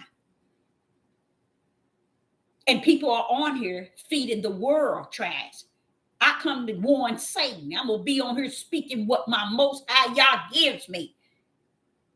Because I know without a doubt who I am in him and who he is in me. Because I know he's the greatest. All this crap that's going on and the mindsets, the heart and the wicked and the evil and the hate that's out here amongst the house of Israel and the tribe of Judah. I'm like saying, oh no. No. These people ain't going nowhere. And they really believe that he's going to bypass their wicked and evil and hateful heart. Baby, let me tell you something. He didn't bypass the days of Noah, did he? Wait a minute, hold up. Wait a minute. Did Noah go out to tell me they better get in? The world is about to end. It's going to rain. Did the Father let any of them come in? Y'all got him bent. You got him bent up and you got him bent down. That's just how far distance you all are from him. Because if you had any sense, you will know he ain't nobody to play with. And you don't go around here clowning and faking it, thinking you're making it. Yeah, you're making it. Oh, yeah, you're making it to them books. And you calling it the book. Like I say, it's people here today. You should know where you stand. By your fruit are our highest elect able to discern. And if the elects are able to discern who you are, who can you discern of yourself? You ain't going to do it because you don't want to tell the truth of the whole matter. That you're trying to fake it and thinking you're making it by you faking it. It's over. To me, to say that it's over, hey, all I can see myself is running to the hands of my Father. You know how a father will have his kids saying, come on, baby, come on. And I'm running to him. Come, here I come. Get on that lap and sit my tail there and lay my head on his bosom and forget about this darn world and this sickness. You say, you're going to stay with me, Father, to the end, ain't you? Well, thank you so much. Because I know where my help is. I know who I can trust in. I know who I can lay my head on his bosom. I know who I can run to. I'm not busy. It's not important to me to keep running to this devil platform to be talking to the brick wall over and over and over. And then he come telling me, you know, you gave them a lot of spiritual food. I said, yeah, but it feels like you ain't gave them nothing. He said, you haven't. I'm telling you, Deborah, you have given a lot of spiritual food. They can't eat it because I am the spirit that the food come from. They can't even digest this stuff because of what you're pouring out, they can't comprehend it. They fake too. They so busy faking it till they make it because they think it's in their action and the way they flesh live. I remember my daughter was telling me when the Father was dealing with her deep, She was telling me he won't let me sleep. My youngest daughter, he won't let me sleep, and I can't stop him waking up. And he keep on talking to me, telling me how evil my flesh is. He keep on telling me your flesh is trying to send you to the lake of fire. And she just talking and talking. All of a sudden she was saying, you know why I knew she was telling the truth? Because it was true. But she didn't know nothing about it. Not in that deepness, but she was telling it. He was giving her an opportunity to see her ugly self. And she said that he told her, do you know that the part of you, of your flesh, don't mean you no good? It wants to see you in the lake of fire. I was like, when to me like that, I just try to have the ear to hear. See, that's what he meant when he said there's a time to speak and a time to keep quiet. Why? Because you want people to be able to commune with you in a way that they are comfortable. And that's, I know when to speak and I know when to keep quiet, because it's always, sometimes it's good to hear and not just speak. So I'm just listening to her and I'm like, wow. You know, I had no words, because I think my father did a good job. He did a good job letting her know. You just keep that up. It's showing you who you are. It's showing you who you are. And I put a sign, it's been about 2 months. It is time to repent and turn from all this sorcery, witchcraft, and evil ways, or else you're going to hell. I post that in their house. Yes, I did. And it's still sitting up there. They know not to play with me. They know not to play with me. They know. And the sad part is about it, every last one of those kids know that there's something about this woman. There's something about her. They know it. I don't bother them. I don't tamper with them. I let them live their lives. But if I have something to say in spirit and truth, I say it and I stand on it. I don't let nothing, I don't care what size you are, I don't care about how big you are, that mean nothing to me. If I drop to these knees, every one of you will fall dead. I already know about that. I know well about that. So, like my son, and when I tell them not to do something, don't go here, y'all don't know about over here, you don't know about here, be careful, don't do this, don't do, you go do it anyway, test my word. But I said, baby, you don't understand. You riding on my purse, because I already know you ain't got sense. So I had to bag my purse. I got to go to the Father, because you ain't got sense. See, they thinking they getting victory. You ain't getting nothing. Let me set an example. Let me show y'all an example. A couple of months, my daughter took my 2 youngest one to Mexico. Mexico, where the dangerous mess. Do you know she just came back? She went to Texas with her older sister, and they went to Mexico, her and her sister. Let me tell you what she did. And I said, see there, Father? And it hurts me so bad, y'all. It really do. As I'm sitting here talking to y'all, this is the same situation. It ain't no different. Same situation. All of a sudden, she said, okay, Mama, we leaving to go to Texas. I said, Krista, y'all finna go back over there? She said, me and Danielle, we finna go. Krista, you shouldn't go over there. It's too dangerous. Oh, my. Both of them beautiful, y'all. Beautiful. And I'm like, oh, please don't go over. Well, it don't help. It don't help. And then I told her one day, you're going to know what it's like to be a real mother. I meant that. She didn't say nothing. When she took my 2 youngest to Mexico with her, I said, you know what?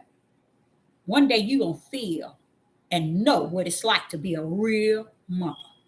You don't ever put your mother into that type of situation of concerning, knowing she the only one going to be able to be there to have to back up into Mexico for your tail.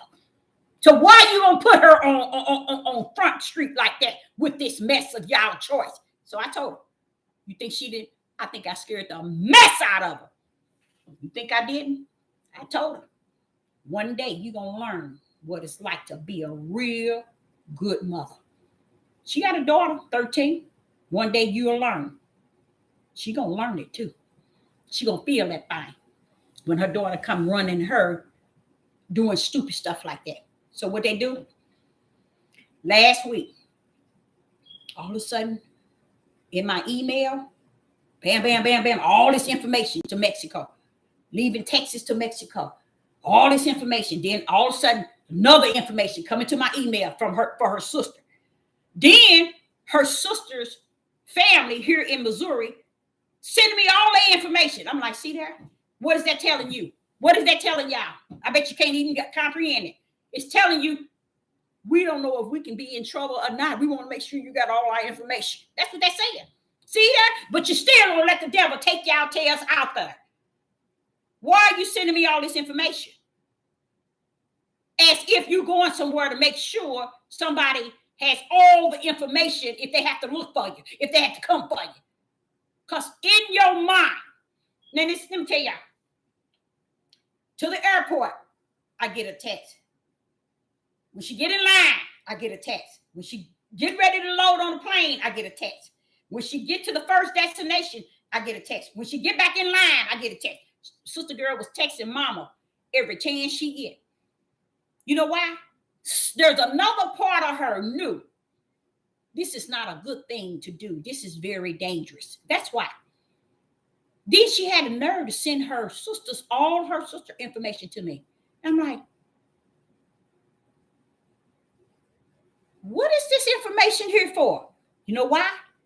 Because the sister, I guess, wasn't getting along with her mother. So they sent it to me. See? Wait a minute, hold up. Hold up. What's going on? Instant. See their father? They know that this ain't right. You don't go in, too much is going on, y'all, in the world to be running over into another country. Talk about you want to go to Africa. Take your tail on over there to Africa. Take your tail wherever you want to go. You ain't doing nothing over in America, so what difference does it make? If you ain't right with my most high God, I don't care where you take your tails. Take your tail anywhere you want to go. It don't matter. You ain't really going nowhere but in a circle. Because you're telling your flesh, oh, it's good over here. Oh, it's good over here. And it's good over here. The same thing I was telling that young girl about, talking about it's about God. Wait a minute. If it's about God, be about give and give. Give to the homeless, the fatherless, and the less fortunate. You want to be about give and give that. How about that? How about that? Go back to Genesis, not Genesis, Matthew, to start hearing what Yeshua was saying when it come down to the kingdom and how he gonna rumble and bring the righteous one before the throne of the Most High. Y'all, hold up, wait a minute, Yeshua. You mean you, Yeshua, are gonna bring the righteous one before the throne of the Most High? Y'all? I thought you were the Most High. Y'all. See how sick these people are? They still ain't learned. All these years, there's two. All these years, and what divided them? What happened? The power. Somewhere along the line, the power got lost.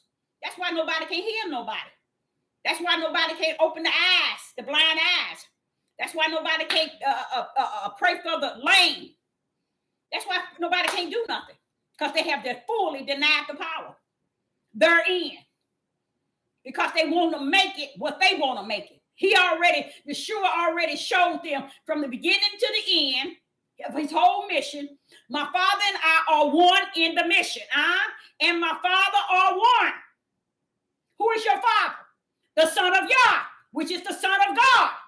He came down with power, word, and the Spirit to go into the Yeshua to help him complete the mission. And everything Yeshua did, he told you, this is not me, y'all. It's my Father. It's my Father. These things, you see, when you see me, you see my Father. You know why people don't know what he means? He said, you see me, you see my Father. You see me, you see my Father. What is it about you I need to see? Yeshua, what is it about you that I need to see? Nothing but the power of the miracles, signs, and wonders. That's the Father. They missed it. Jacob told him too when he was wrestling. When he finished wrestling, he said, I've seen his face. Seen him face to face. The power of Yah, when you see the power of Yah, you've seen him face to face. Why? You've seen that power at work. That's what I'm talking about. You see? They too ignorant to know anything about that in this day and time. Because they have denied the power fully. Everybody. They denied the power. Nobody have no respect for the power. Even though it's in there probably almost 400 times. Probably more than that. But they still don't pay no attention to it. That right hand, stretched out arm, that's the power. It's connected to the right hand. Everything important to see, taking the people through the wilderness, all of that was the right hand. That was the power. They missed it. And they still miss it today. And the reason why they miss it, even Nebuchadnezzar knew who the power was. He said, then we put three. Well, why do we see a fourth one? Looks like the what? The son of Yah. He didn't say the son of man. He said the son of Yah. Why? Because that's that power poured up in that furnace. That power poured up. Nebuchadnezzar knew what time it was then. See, nobody don't want to see my father like that. They don't want to have no respect for him and who he is and who he stands for. So I understand when he said, don't be going drawing this, don't be going explaining it. It's over, Deborah. Just leave that stuff alone. And I said, but I got my markers and my board. Put that stuff down. You done gave so much food. Do you think they're going to eat from that plate that you've given them, that I've given you to give to them, when they ain't eating that at the plate that I've given them for 6,000 years? Why? Because it's already written where they stand. That's a beautiful thing. It's already written where they stand. With who? With me. The Father. With the Father. He already said it's already written. They think somebody gonna be down there playing with them. Playing patty cake, bake a man. Come on here. Play this game. And everybody wants to play these games. And y'all said, let them go and play it. Everything is written already. And then you turn around and you hear different ones say it. It is written, it is written, it is written. Then you hear Yeshua say it is written. And wait a minute, hold up. What is this going on about what is written? He's letting you know heavens already had it wrote up and wrote down. How you like him now while y'all down here clowning. So you can sit around here and be a fool, talking about the Son and the Father is the God and Jesus is Father and the God is all this old crazy stuff. None of it. And this is where it's deep, y'all. This is where it's deep. Now, if I'm a student of the Holy Spirit and I'm taught from the wilderness, I'm seeing it now. And I'm going to show you how deep this is, y'all. Sister Deborah see it in the spiritual realm and in the natural. What does that mean? Let me tell you what that means. That means that if I can see it in the natural, y'all have gotten it out here clear enough for anybody to see it. That means flesh can see it. Flesh can see it. He said ain't nothing hidden. Everything is clearly seen, Deborah. Everything. It's where their hearts are at. Their hearts just too stuck, too far out in the deep to pull up and realize that they're out too far.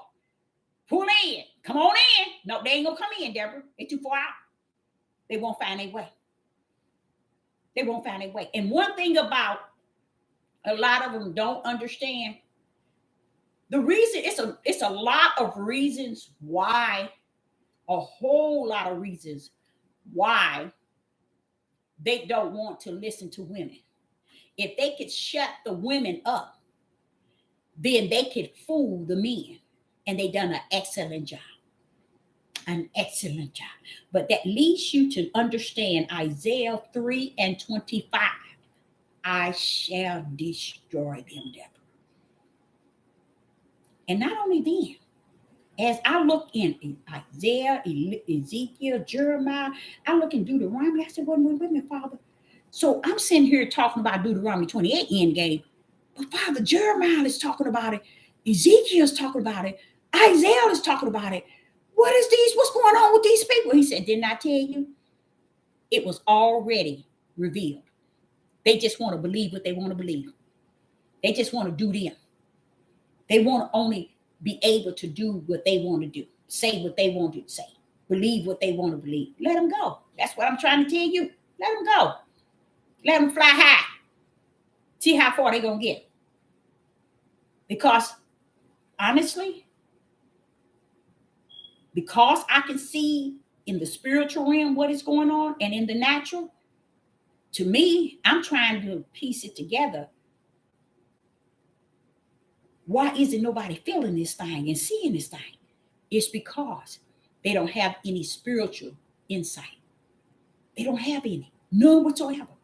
So they only seeing it the natural way, and the natural way is their fleshly way, and their fleshly way have no righteous in it. So they seeing it only the way their flesh want to see it. So that's what they're stuck with. So it makes more and more sense why they fall out. Why they not going to find their way? Why there's a small remnant? And even the small remnant ain't going to be no 100.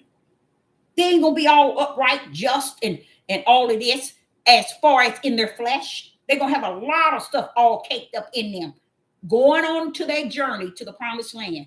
And before they hit that land, he going to clean that. As soon as they hit in that land, he going to clean that mess up. But he ain't going to clean it up till you get over on the other side. So all that rotten mess, they're still going to go with the small remnant. He going to clean that up. But if you think he's cleaning up all this here stuff, this hate level in the hearts of people, see what people thinking is, oh, he coming to get us. And no, baby, you messed up. You messed up. You messed up. See, what you didn't know, there's two parts to you. And because they keep telling you and keep insisting on calling it soul, you're losing it. Because the soul ain't got nothing to do with this. It's your flesh and it's your spirit. Everything that's in the flesh gonna go to that ground and it's gonna deteriorate. So you're gonna have a spirit that rests and sleep. Okay? So if your flesh have lived its life without even recognizing the spirit, that means you hell bound. You in the lake of fire already. Because it wasn't able to discern that you had a spirit. And there's nothing in your spirit that wants to do right, because your flesh want to rule it. That's why he said, get your flesh under the subjection to your spirit, because your spirit is the one. Okay? It's the one going to stand before the throne of Yah. Ain't no flesh coming to stand before the throne of Yah. It's going to be your spirit. And if you have a spirit that was led by your flesh, you in them books looking for the lake of fire. But if your spirit had your flesh under the subjection and your spirit ruled, then you were born of the spirit. You see, even though you had the flesh. So what has happened, y'all, when the Father says, Deborah, and it is written,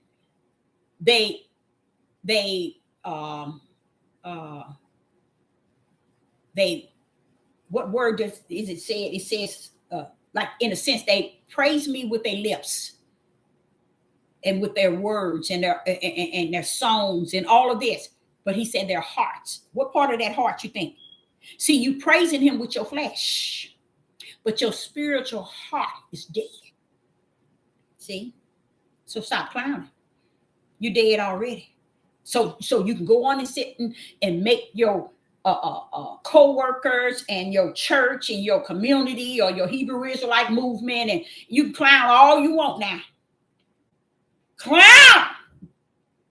You're only clowning for your flesh because your heart is already dead.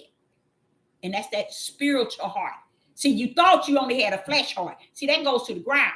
But your spiritual heart, I keep telling you all, you have a spiritual eye, spiritual ear, a spiritual heart. But if that spiritual heart represented your flesh, you're already dead. And that's what he was talking about. That's what he was talking about. They praise me with their lips and all this stuff. But then their heart. See, because let me tell you what they thought. This is where everybody thinks. And that's kind of sad though, but it's the truth. They thinking that we can fake it till we make it. We can pretend and work this flesh like we really lovey-dovey and we in this. He already know your fruits. Ain't been about nothing. that represent him. Okay? So he's saying that, okay, you've been representing your flesh with your spiritual heart, thinking you're going to fake it till you make it. But I knew your heart. See, people don't understand. That's what's already written. Your works is already written in the Lamb Book of Life, because your works matches also your heart, your spiritual heart, and your spiritual heart matches your works. So who you think you fooling? I hope not Sister Deborah. Because I wouldn't want to care who I fool. I just don't want to try to fool my Most High Yah. I want to be sincere. And this is what happened. Same thing with those people, that man and that woman, when they came when that man came and he gave Peter and them his portion. Who was he fooling? He wasn't fooling Peter. He was trying to fool Yah with that wicked heart. Kill his tail. Yeah, go get him. Drop dead. Peter and them weren't even worried about the fact he died, dropped dead. Put him in the grave, took him in the back and buried him. Wife come right in. She gave hers. Now don't forget, they did give. But Yah brought death on them, because he's showing what sign. Father Yah, what are you trying to say to people when you give that example? You lead that example and son death for this man and his wife, because what they had was belonging to them. They had the wrong heart, Yah. This is where people don't give a rest behind. And this is what they don't understand. It has heaven already measured you. So you can go down here and you can fake it till you make it think you this, and this, and this. But he said he got your number already. He got it in and he got it out, and it is locked down. That means you ain't going to be able to change the heart of the Father. You ain't going to be able to manipulate him like you manipulate people on this earth. Role play, faking it until you make it. No, not with Yah. So what happens? He's saying that, and myself, this is how Sister Deborah does when she in the wilderness and he's teaching me. I would ask something like, okay, but why did you send death for them? It's Deborah, they was trying to screw Peter and them. But they didn't understand. This didn't have nothing. Just because you giving don't have a darn thing, a rat's behind about Peter. It's about Yah. That's who they mess with. In the process of them thinking, well, okay, I got this and I got that. I'm going to leave this and I'm going to take this. Why would Yah send death after them?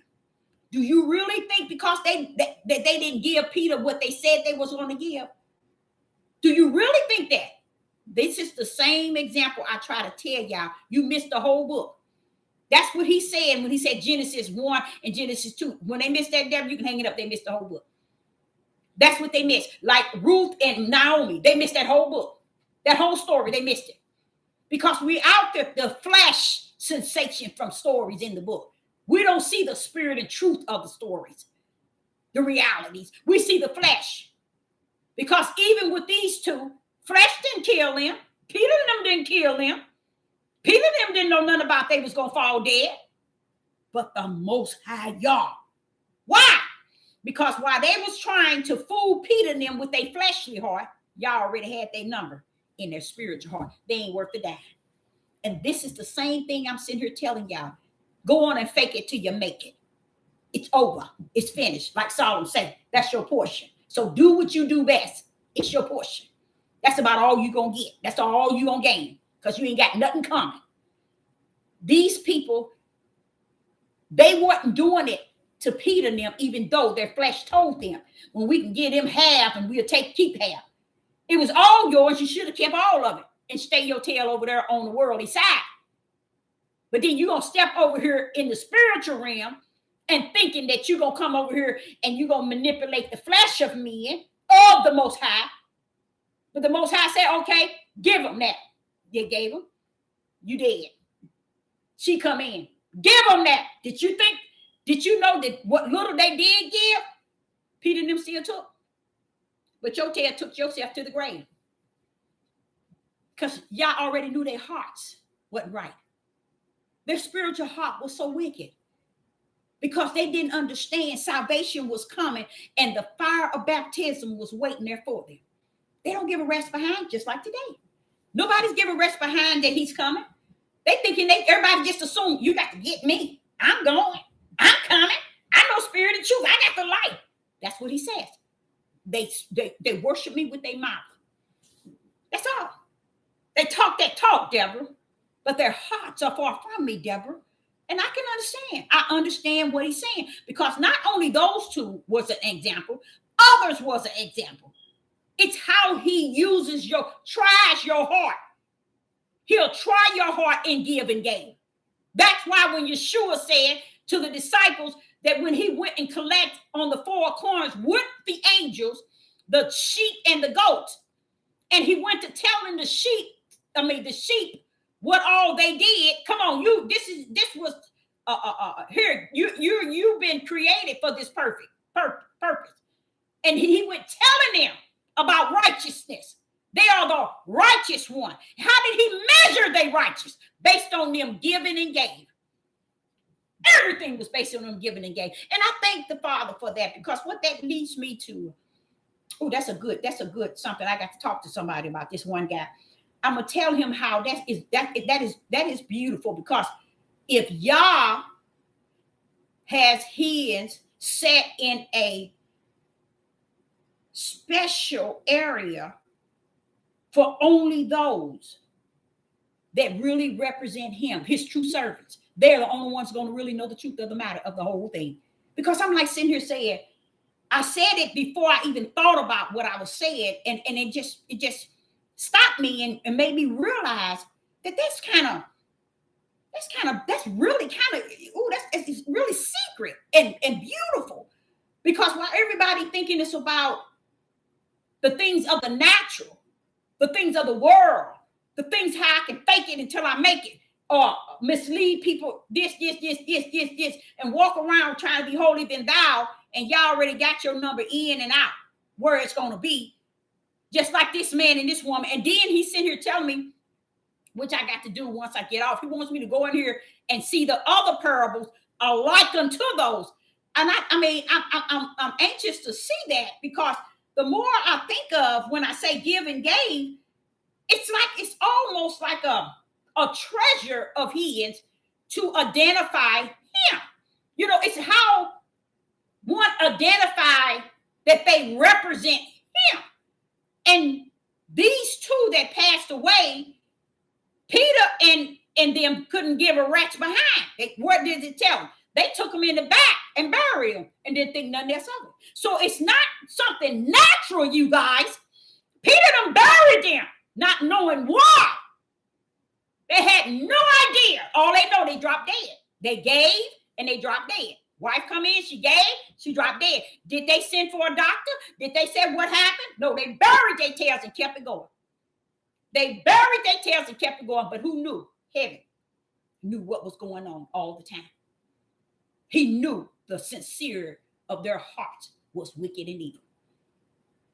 And that's kind of beautiful, because it's almost like maybe it's the way he most likely designed it for that purpose. That's why he say, you shall know who. You shall know who. You shall know them, Deborah, by their fruit. He done said that to me about 6 times in the last year. And I bypass it, not even thinking, because I know I have the spirit of discernment and the spirit of the eyes. I can discern the eyes. I can discern the arms. I can discern different things. But I'm like, that's a part of discerning. But when I think of him as give and gave, I can see that's from the beginning. When he said, let, in Genesis, listen to this. He said, Genesis chapter 1 and verse 2, let. When you look up let, he's actually saying, bring forth to give. Give. In a sense, hand, give them an earth, give them a sun, give them an ocean, give them. You see? So just like he is give and gave. And that is very, very powerful and beautiful at the same time, because it locks him in a special place. Now, when I decided to get on here to speak of this, I wasn't speaking of those two that fell dead. But the example came to me as I was speaking. And now I'm looking at it as, wait a minute, Father. So when you was talking about Genesis 1 and 2, that's still let. I mean, you saying let us give an earth, sea, firmament, all those things I was saying let. I was giving, Deborah. We miss who he is. And because we miss who he is, we don't know who we are. Because we are rotten to the core in our flesh. You see what I'm saying? To where we can't identify who we are in him. But it's a good thing that he had already had in heaven locked aside his small remnant. They're not going to be blameless. He's going to get them up out of here and he's going to clean their mess up. But the key to it is being over there in that land. Watch this here.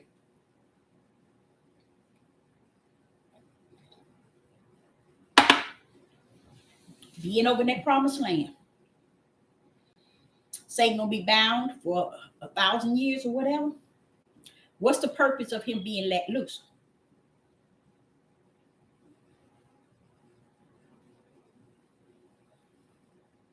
Because those 1,000 years he's gonna have you in the promised land.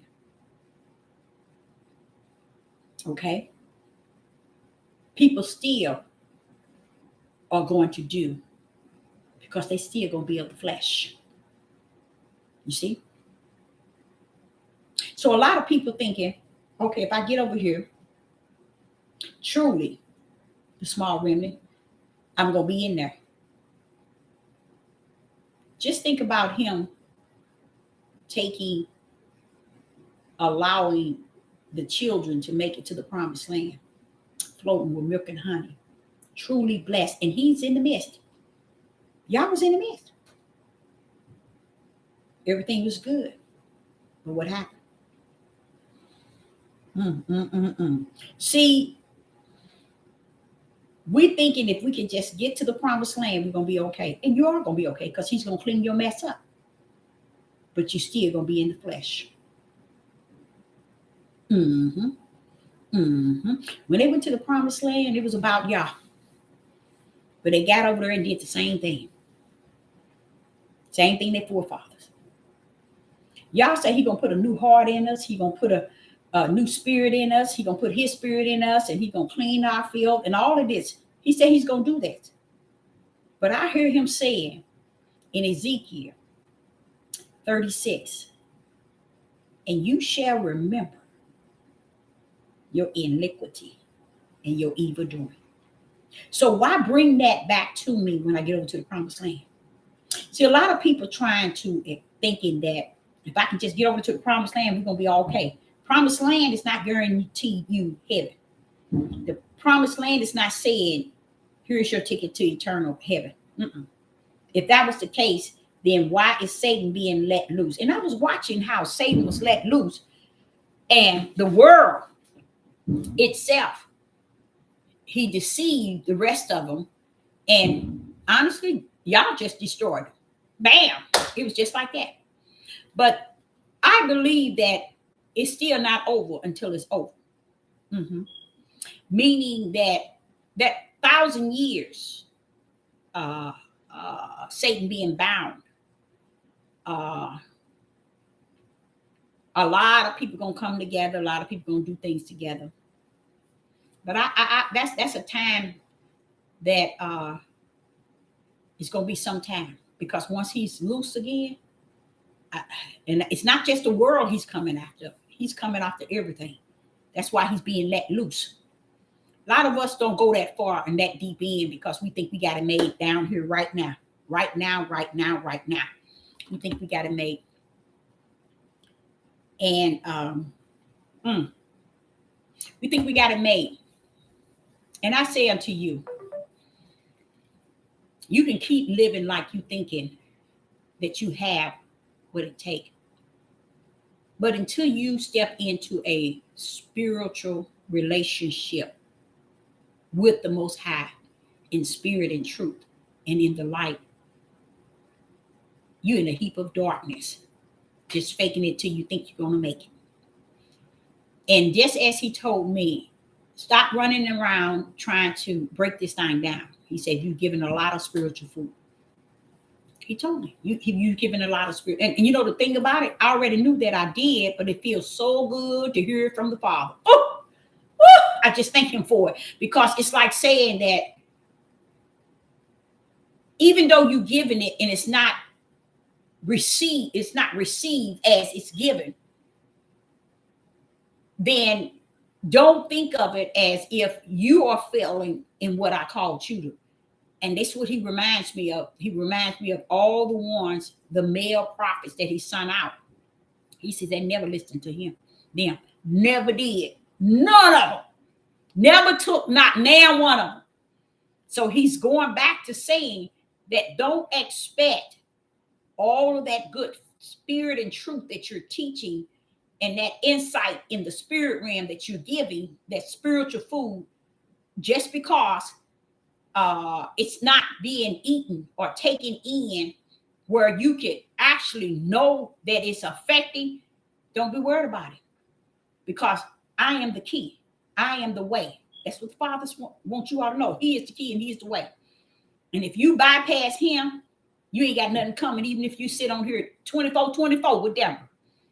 You see, if you don't know him in year 2023, know him for yourself, not in the way that your flesh and the way you want to know him, but to know him even in the way of your sin and your choice of life and what you're doing and how you're doing it and how you're faking it till you make it. Okay? He said, there is something in you should already know who you are in him. And I told that to y'all, I think, in the last couple of months. Something in you should already know. And that is what you should walk therein. That is what you should walk therein. But if you think for 1 minute that you can fake it till you make it, and if you, and another thing, I'm going to tell you something. I don't give a rat's behind if nobody listens to me. Do you think I'm on this devil platform for subscribers and likes and a check? If you don't know 5 years now, you think I'm about that, something wrong with you. Okay? I'm about my Father's business. And if he orchestrated me a lane to run in, I'm going to run in it. Whether it's on YouTube, on the highways and byways, baby, this is not it. So it's not like I'm losing anything. As long as I'm speaking spirit and truth and the light, I'm walking in righteousness, in the calling in which I was called to serve my Father. It ain't about cause somebody on this devil platform listening to you or liking you or subscribing to you or not liking you or not subscribing to you or hating what you said. It ain't about, baby, please. I've gotten to know him for myself. I don't need to be justified, clarified, nor identified by no flesh of no man, no woman. Okay? That's where I stand in him. And you know why I know he's standing in me? Because he constantly telling me, I got you a lane in. I got you a lane. Stay in it. I love that. Because to me, there's so much care in that. It's so much invested. That how did I get the lane? He gave it to me. He gave it to me. And that's what I learned, who he was and how he rumbled and how he is give and gave. And the hearts of man is so darn wicked, they couldn't see themselves touching that realm of give and gave and never will. And you think Sister Deborah is going to live the rest of her whole life thinking and care? No, I got a lane to run in, and I'm going to run in it. I got an event coming up in August. In August, 350 people. You think I'm going to be caught up on YouTube playing with people? And y'all done told me, he brought back up the brick wall. I was like, now where did that come from? That happened years ago. You gave me that vision twice years ago. I'm just wanting to let you know where you at, so you don't forget. I was like, that was some vision. Because the second time he gave me that vision about that brick wall, I was running the race, and I knew I was winning. And I was running this race, and then he say, now look to your, it was my left side. I'm running. I'm feeling good, y'all. I'm running this race. And this is in a vision. I looked to, it said, look to your left. I said, no, I'm winning. I'm winning. I can see ahead. I can see ahead. It said, look to your left. I said, if I look to my left, I'm going to slow down. He said, look to your left. I looked to my left. Guess what's on the left, y'all? Way back when I turned around to the left was that brick wall. Praise the mighty Yah. He was showing me, you learned how to go around the brick wall, Deborah. You did it. Because that's what he was wanting me to do. Life's going to keep you running into that brick wall. Learn to get around away from those who are brick walls. Either you're going to climb up the brick wall to get on the other side, or you're going to run around it to keep to the finish line. And when he told me that, I saw that brick wall. I was still, he said, see, you did it. You got around the brick wall. Praise the mighty Yah. Because the brick wall will hinder you to think that it needs to be there. It's okay to be there. It's right to be there. No, it don't have no place in my mission of my Father that he has created in the heavens for me. It has no place. Go around that thing, girl. And when I looked out running that race, look behind me. I wasn't going to look at first. He told me about 3 times. And when I looked behind, I saw the brick wall way behind me. I was feeling good. And I was in a vision. And I thought that was really neat to be able to feel that thing. And they were like 8 years apart. The first vision about the brick wall where I bust my kneecaps. And the next one was like 8 years in the difference. So y'all was just showing me in time, Deborah, you'll be able to go around these things. See, that's all he was showing me. See, it's a lot of things in life will keep you running into it, and you're going to hurt yourself and wound yourself. Learn to climb up to go around that big thing, or run around it, or climb up to go to the other side. And what is he saying? Because if you get stuck, keep falling. Because that brick wall ain't going nowhere. That means life. The way people are, the way people think, feel, and how their life is really set to be just a brick wall. A brick wall. They ain't going nowhere. You've been on here 5 years. Ain't nobody going nowhere. In spirit and truth. In no light. Don't think that people are going somewhere because I'm taking you places I need you to go. Don't think that. Just run your race. So that's the lane he has built for me. A lane where there's no brick walls, and he has to keep reminding me, stay in your lane, Deborah. Stay in your lane. Keep it going. Keep running. Because the cares of life, people in life, I'm a type of person, I'm a believer in people. And I've always been like that. I can't help it. I believe in people. I give people the benefit of a doubt. And honestly, y'all, I'm gonna be honest with you. Race don't mean nothing to me. I'm gonna go and tell it like it is. I'm not caught up in white, black, purple, green, Mexican. I'm not caught up in that because I know Yah is a spirit, and those that worship him worship the spirit of Yah, not the color. You see? So what I know is what I know. What you want to fake, I ain't gonna say you faking it, but whatever you want to know, you know it. But that's the way he taught me. Okay? Just like the wilderness. A lot of people see the wilderness as a bad place. The wilderness that I know is a place that Yah prepared me. Let me give you an example. You remember he took the Israel out of Egypt in Pharaoh bondage. Why would he take them out of there if he didn't have a place he had prepared for? See, y'all don't think. Why would Yah take them out of bondage, out of Pharaoh's hand, if he didn't prepare the place where he was taking them to? That wilderness was created by his right hand for a people. They just didn't like his right hand because that's how much darkness and evil was in them. They would have preferred to stay where they at. And that's how they are today. Like that. Same way. They never saw that right hand. Cloud by day. What is it? Fire by night. Something like that. But they don't see his right hand. They don't see all that power. They don't see none of that. Even to today, especially today. No one sees his power. because they could care less about it. They think their power is more greater than his. They think their mouth is their power. They think their authority, their pride, their boasting, their deceiving gift that they got. People take their gift to deceive. Really, they take it and put it on the pedestal. It's a trophy to them. Because they connect it with, I'm a ruler, I'm a leader, I'm a king. You're a fool, you're a fool, and you're a fool. And you're going to be a fool. You just helping Satan take his to the lake of fire, where they already assigned. So when you out here deceiving these people, not giving them spirit of truth, you ain't giving them nothing, baby. You giving them their ticket. It's just that they're going to have to wave it up in the air when they stand before the throne. I got mine already. Okay, you know where to go then.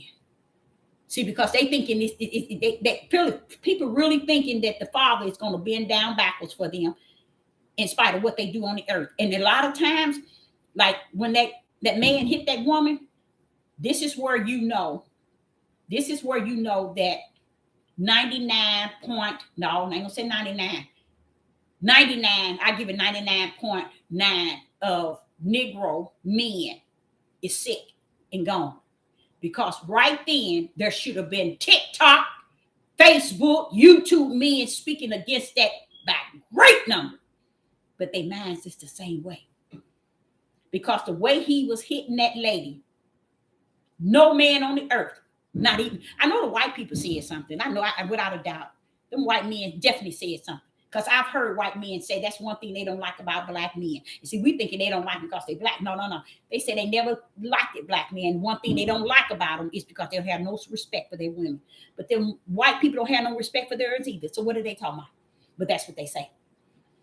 But see, they don't understand that this individual nature of this black woman is so important to the Father. The Father's letting you do any and everything you want. Why you want to have 3 and 4 and 5 of them? Y'all say he got your number. Heaven's gonna see how many wives you're gonna have when you in hell. See if those wives gonna be down there with you. See if you're gonna be a king and a leader and a ruler down in hell. See what you're not gonna be in heaven, don't claim it on the earth. What you're not gonna be in heaven, don't claim it on the earth. That's showing you a prime example of how we messed up from the floor, thinking we can relay and dictate our lives the way we're doing it on the earth because we think it's all good because I'm going to be like this in heaven. Okay, we'll see about that. You won't even see heaven. You see the throne where you're going to be judged so you can get your tail taken where you need to go. And you know what? Like he said, it's not enough fear in the world for people to be fearful of him, nor hell. He said, it's none. It's fear is nowhere on the earth today. That's why this man can walk up to that woman. What was in him? What was in him? What was in him? Anybody in the live chat now watch this here. Watch now, everyone gonna be able to answer it. I'm coming up now. What was in this man when he did that? What was in this man when he was standing there wanting to hit this lady? What was in him? What was in him? And what was in him? Something was in him.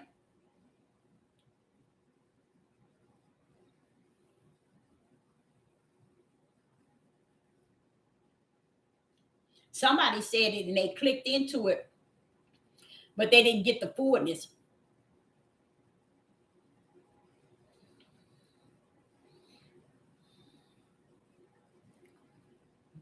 Okay, let me tell you. This is me. This is how, as a little girl to now, getting to know the Father and his power. Let's go there. You remember when Yeshua said, my hour is near? So when Peter and him was in Gethsemane and they come to take him away, Peter drew the sword, didn't he? Did not he? Yes, he did. And he told him, put away his sword. You live by the sword, you die by the sword. And he froze the scene with the power of the right hand of Yah, which was the son of Yah. He froze the scene, picked up the ear, placed it back on the soldier, and everybody with him never knew the blood was shed. That's what I'm saying, y'all. You have to know the Father to know where I'm coming from. So this is what happened. They took him away. They led him away. Yeshua was more concerned about the hour. The hour was near. Nothing was greater on the face of the earth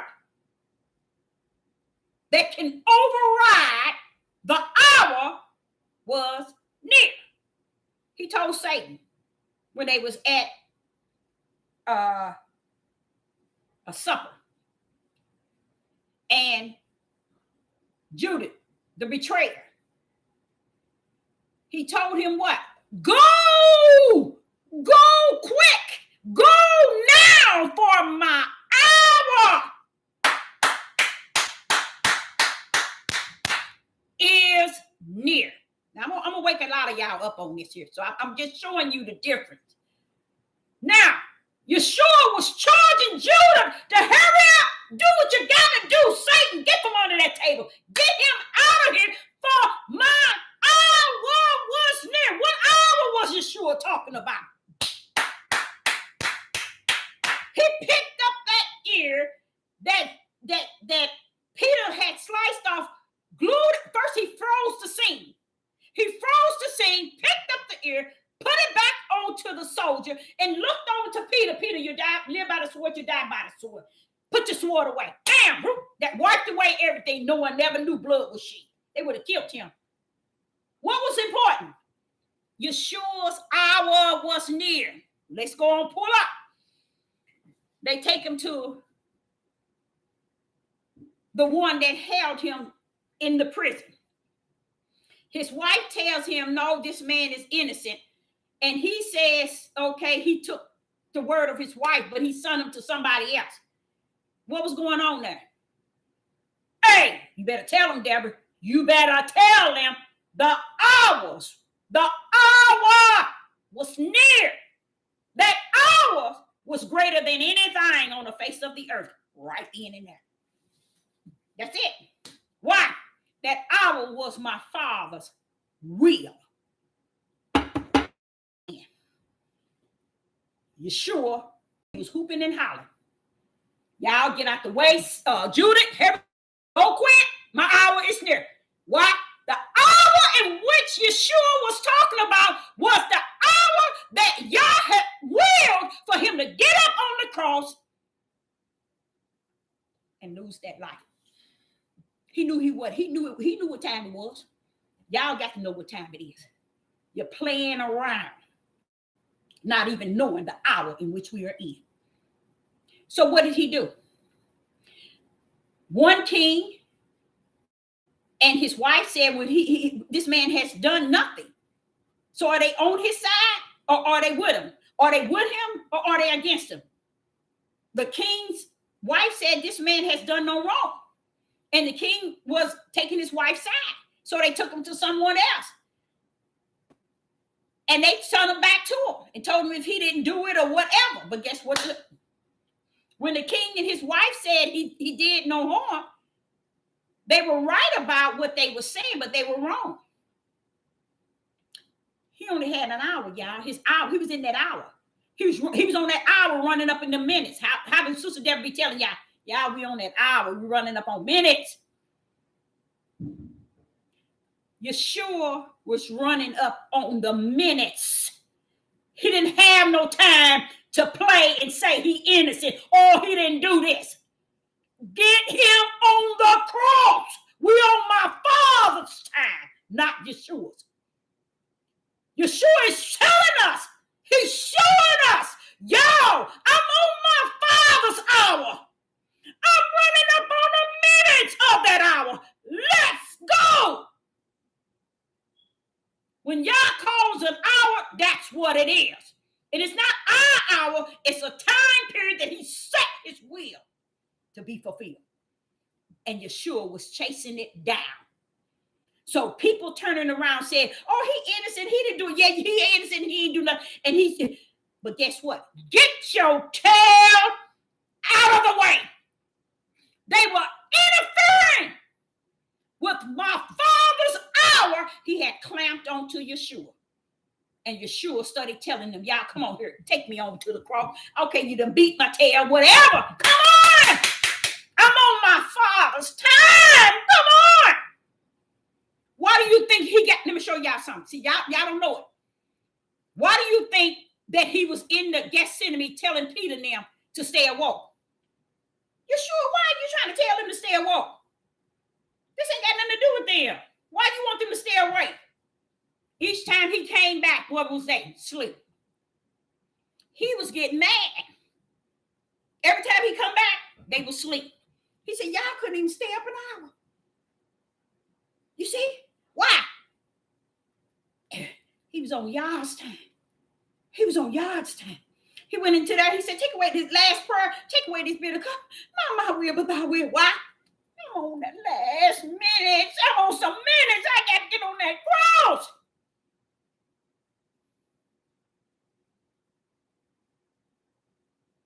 So this man hitting this woman. He was on God's time.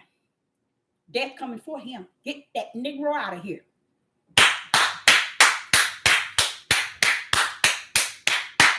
He went on Satan time. He went on Satan time. He was on God's time. He needed to get up out of here. He needed to get up out of here. When God saw him dead, he didn't care what it took. Get his tail up out of here. We messed up from the floor. We don't think my Father holds that type of power. He is all power. When he's in death, death ain't coming back here telling you, well, wait a minute, he in there ordering some food. He's in there ordering some food and he arguing with a woman. Come on now. Who rule is it? The Most High? Come on now. He got us in and he got us out. That means he knows when I'm going to come into my mother's womb. Not when my mother and daddy get together, but when I come into that womb, y'all knew the day and hour. But when I go out, he's going to know when he snatched that breath of life. So when that man did what he did, guess what? He did have his ticket to death. He didn't know what it was. She didn't know what it was. Y'all didn't care what it was. That hour had ran up on the last minutes. Get that Negro out of here. He's telling us, when he comes, you better be in the right place. Because you don't know when he's coming for the breath of life out of you. But make sure you have your heart in the right place and be doing the right thing. Do you see what I'm saying? So he didn't already met hell already. He don't know it, but when he wake up for judgment, that's where he's going, to lake of fire. That's how he went out. You see? Don't let him find you doing the wicked of the wickedness. Because when that breath comes, if y'all see how that was orchestrated,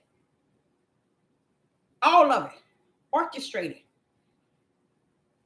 It shows Sister Deborah saw something that many didn't see.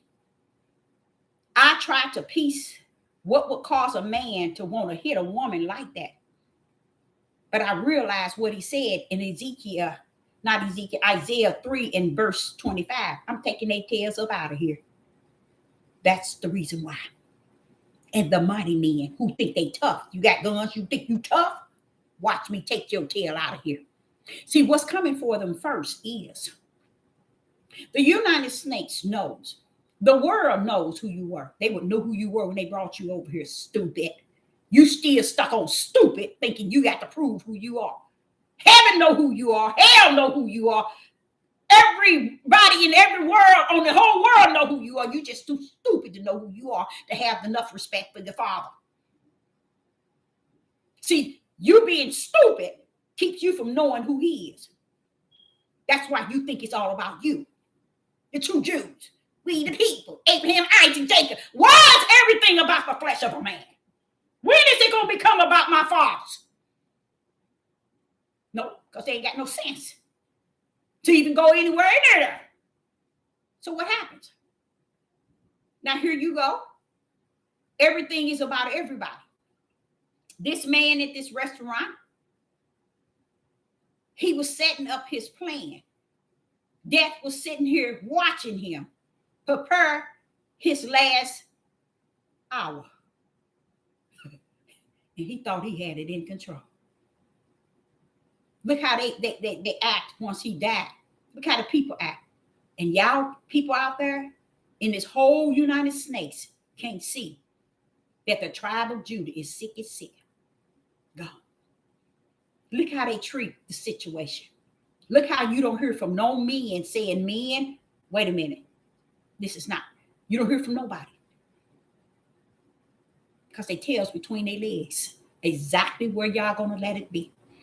And when he comes, he's going to take men to take them out. Mm-hmm.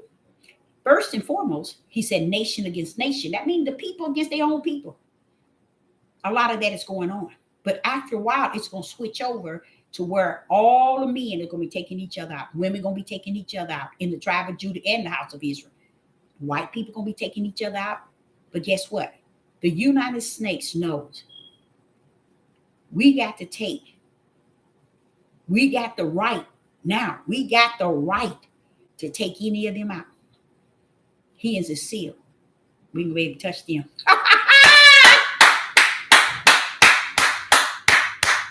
You wonder why them kids missing in Chicago, in Denver, in Cleveland. Everybody hooping and hollering. All these kids are being missing. What do you think? Didn't he tell you he ain't playing with you? What do you think? Didn't he tell you he ain't playing with you? Didn't he say the judgment is on the house of Israel and the tribe of Judah first? And you run around here thinking you out of slavery. Honey, baby, he said you going in slave and you're coming out slave. You're going to be slave when you leave up out of here. So what do you think you're going to get out of it? You think you're going to get some reparations just to be here? So you can build more crops and build your tower here in Babylon? You're a fool, you're going to be a fool. Notice one thing I stay on you all about, and that is when the tribe of Judah does not recognize wicked, evil, hate, adultery, abomination. They don't understand none of that. Tribe of Judah don't have no fear for none of it. The homosexuals don't have no fear. Judah don't have no fear for none of it. Go back to Isaiah chapter 3 and read it. He said they like Sodom and Gomorrah. They don't have no conscience, or no, not the word conscience, where a person don't care their continence. What does that mean? They actually showing it and flaunting it and running around here talking about the heathens and Gentiles bothering you. Baby, please, where you at and where you been?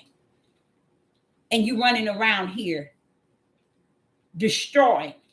See, what happened is they didn't understand that in the Gospel of John, chapter 4, in the Gospel of John, chapter 1 and verse 4 and 5, that the light was given to men. So when they went into Genesis, they didn't realize that he had placed a light in them. That light was a spirit. And all the spirit of their children were in their wombs.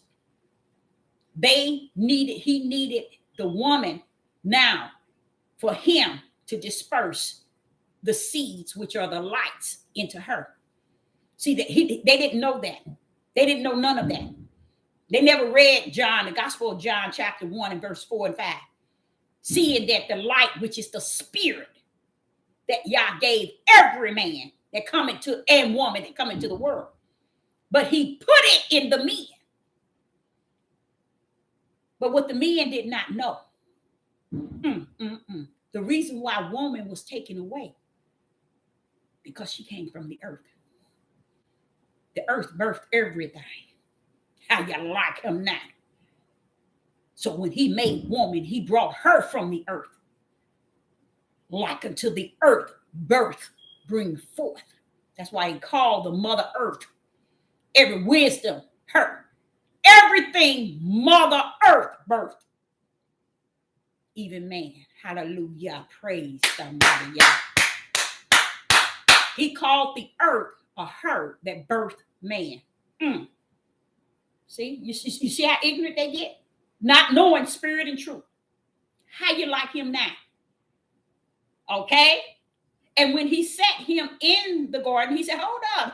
This ain't good that man be alone. I'm going to make him a help meet so that they can meet my will. Man took it on as woman meeting his lust or his satisfying sensation. Not understanding that woman gonna meet with you to disperse Yah's light that he put into man. So that woman can bring forth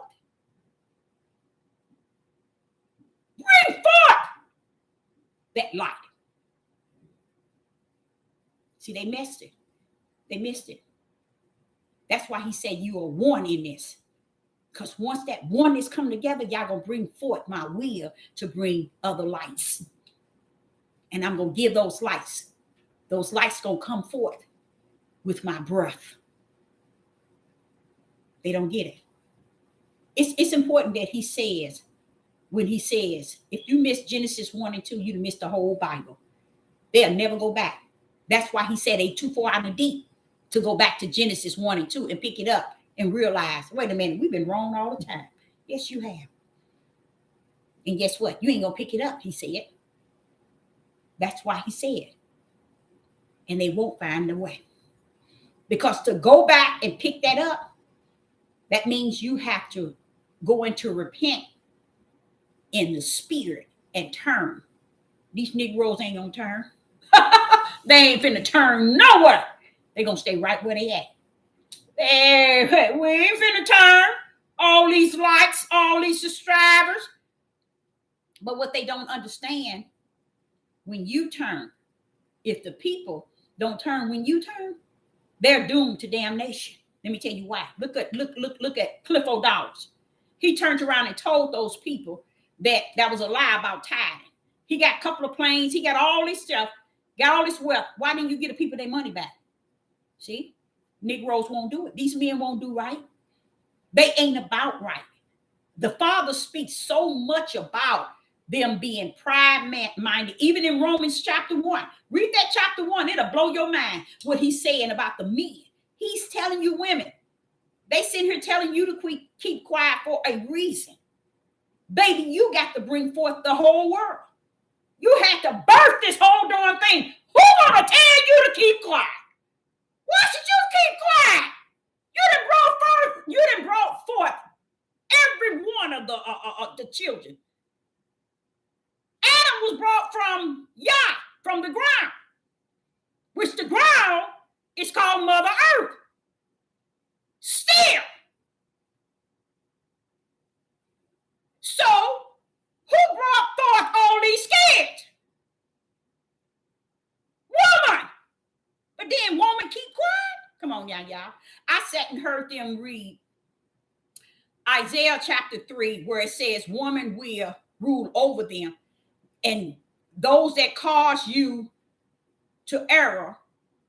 And I said, now, how did they miss that? It's telling you the men has caused you to error, not the woman. The woman is catching the hell. He's telling you in Isaiah 3 how the children going to rule over the ancient, how disobedient and how they're going to be oppressing the parent. And the woman going to have to try to rule over them. And then he went on telling you how that's going to come to play is because those that led the men has erred them. And they run around here telling the women that he said the women have erred. I was like, Father, he said, what did not, he told me this, y'all listen to what he said. He said, now, you just, I'm sitting here listening to all these people teach y'all. And he said, now see that?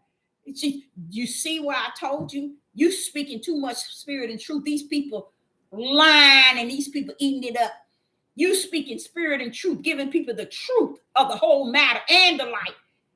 And it's like you talking to brick walls. And these people sitting here, these people anything. I said, well, Father, it didn't say that. He said, Deborah, that book is the instructions and direction. And yes, my fingerprint is in there, but it's been here thousands of years, Deborah. Not the book itself, but things that were said. He said that these people ain't gonna go back and get it right.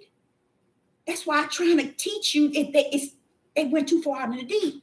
So far out in the deep, people are away from y'all. They are not up on him. They want to make you think they are, but that's a part of the deception. And how you know is when all this stuff come up and all this stuff that's happening, how their reaction is. How that they stuck on self. Me, mine, we, which they thinking. And he said, what is if there's a family and only the daughter into eternal life? You think that daughter gonna be looking for her family? You think you will be looking for he talking to me, you gonna be looking for your children? No, you won't. When y'all hit this glory, y'all ain't gonna give a rest behind. I'm saying this, y'all ain't gonna give a rest behind about who you looking for. Because everything will be over. No more sorrow, no more worrying, no more nothing. So you ain't gonna be looking and wondering where my mama, where my daddy. So if you get down here and be stupid, think it's about trying to get everybody else in because you say they in there, because you live in the house or you go to work and you speak this truth to everybody. No, baby. Heaven already got it locked in and locked out. And that's pretty much it for me tonight. I appreciate each and every last one of you in the live chat, but I am out. I got so many calls that I have to also answer, but I appreciate each and every last one of you all, and I hope you got something in it. And I say unto you, let me tell y'all something. I've been waking up throughout the early morning, 2, 5, 3 o'clock,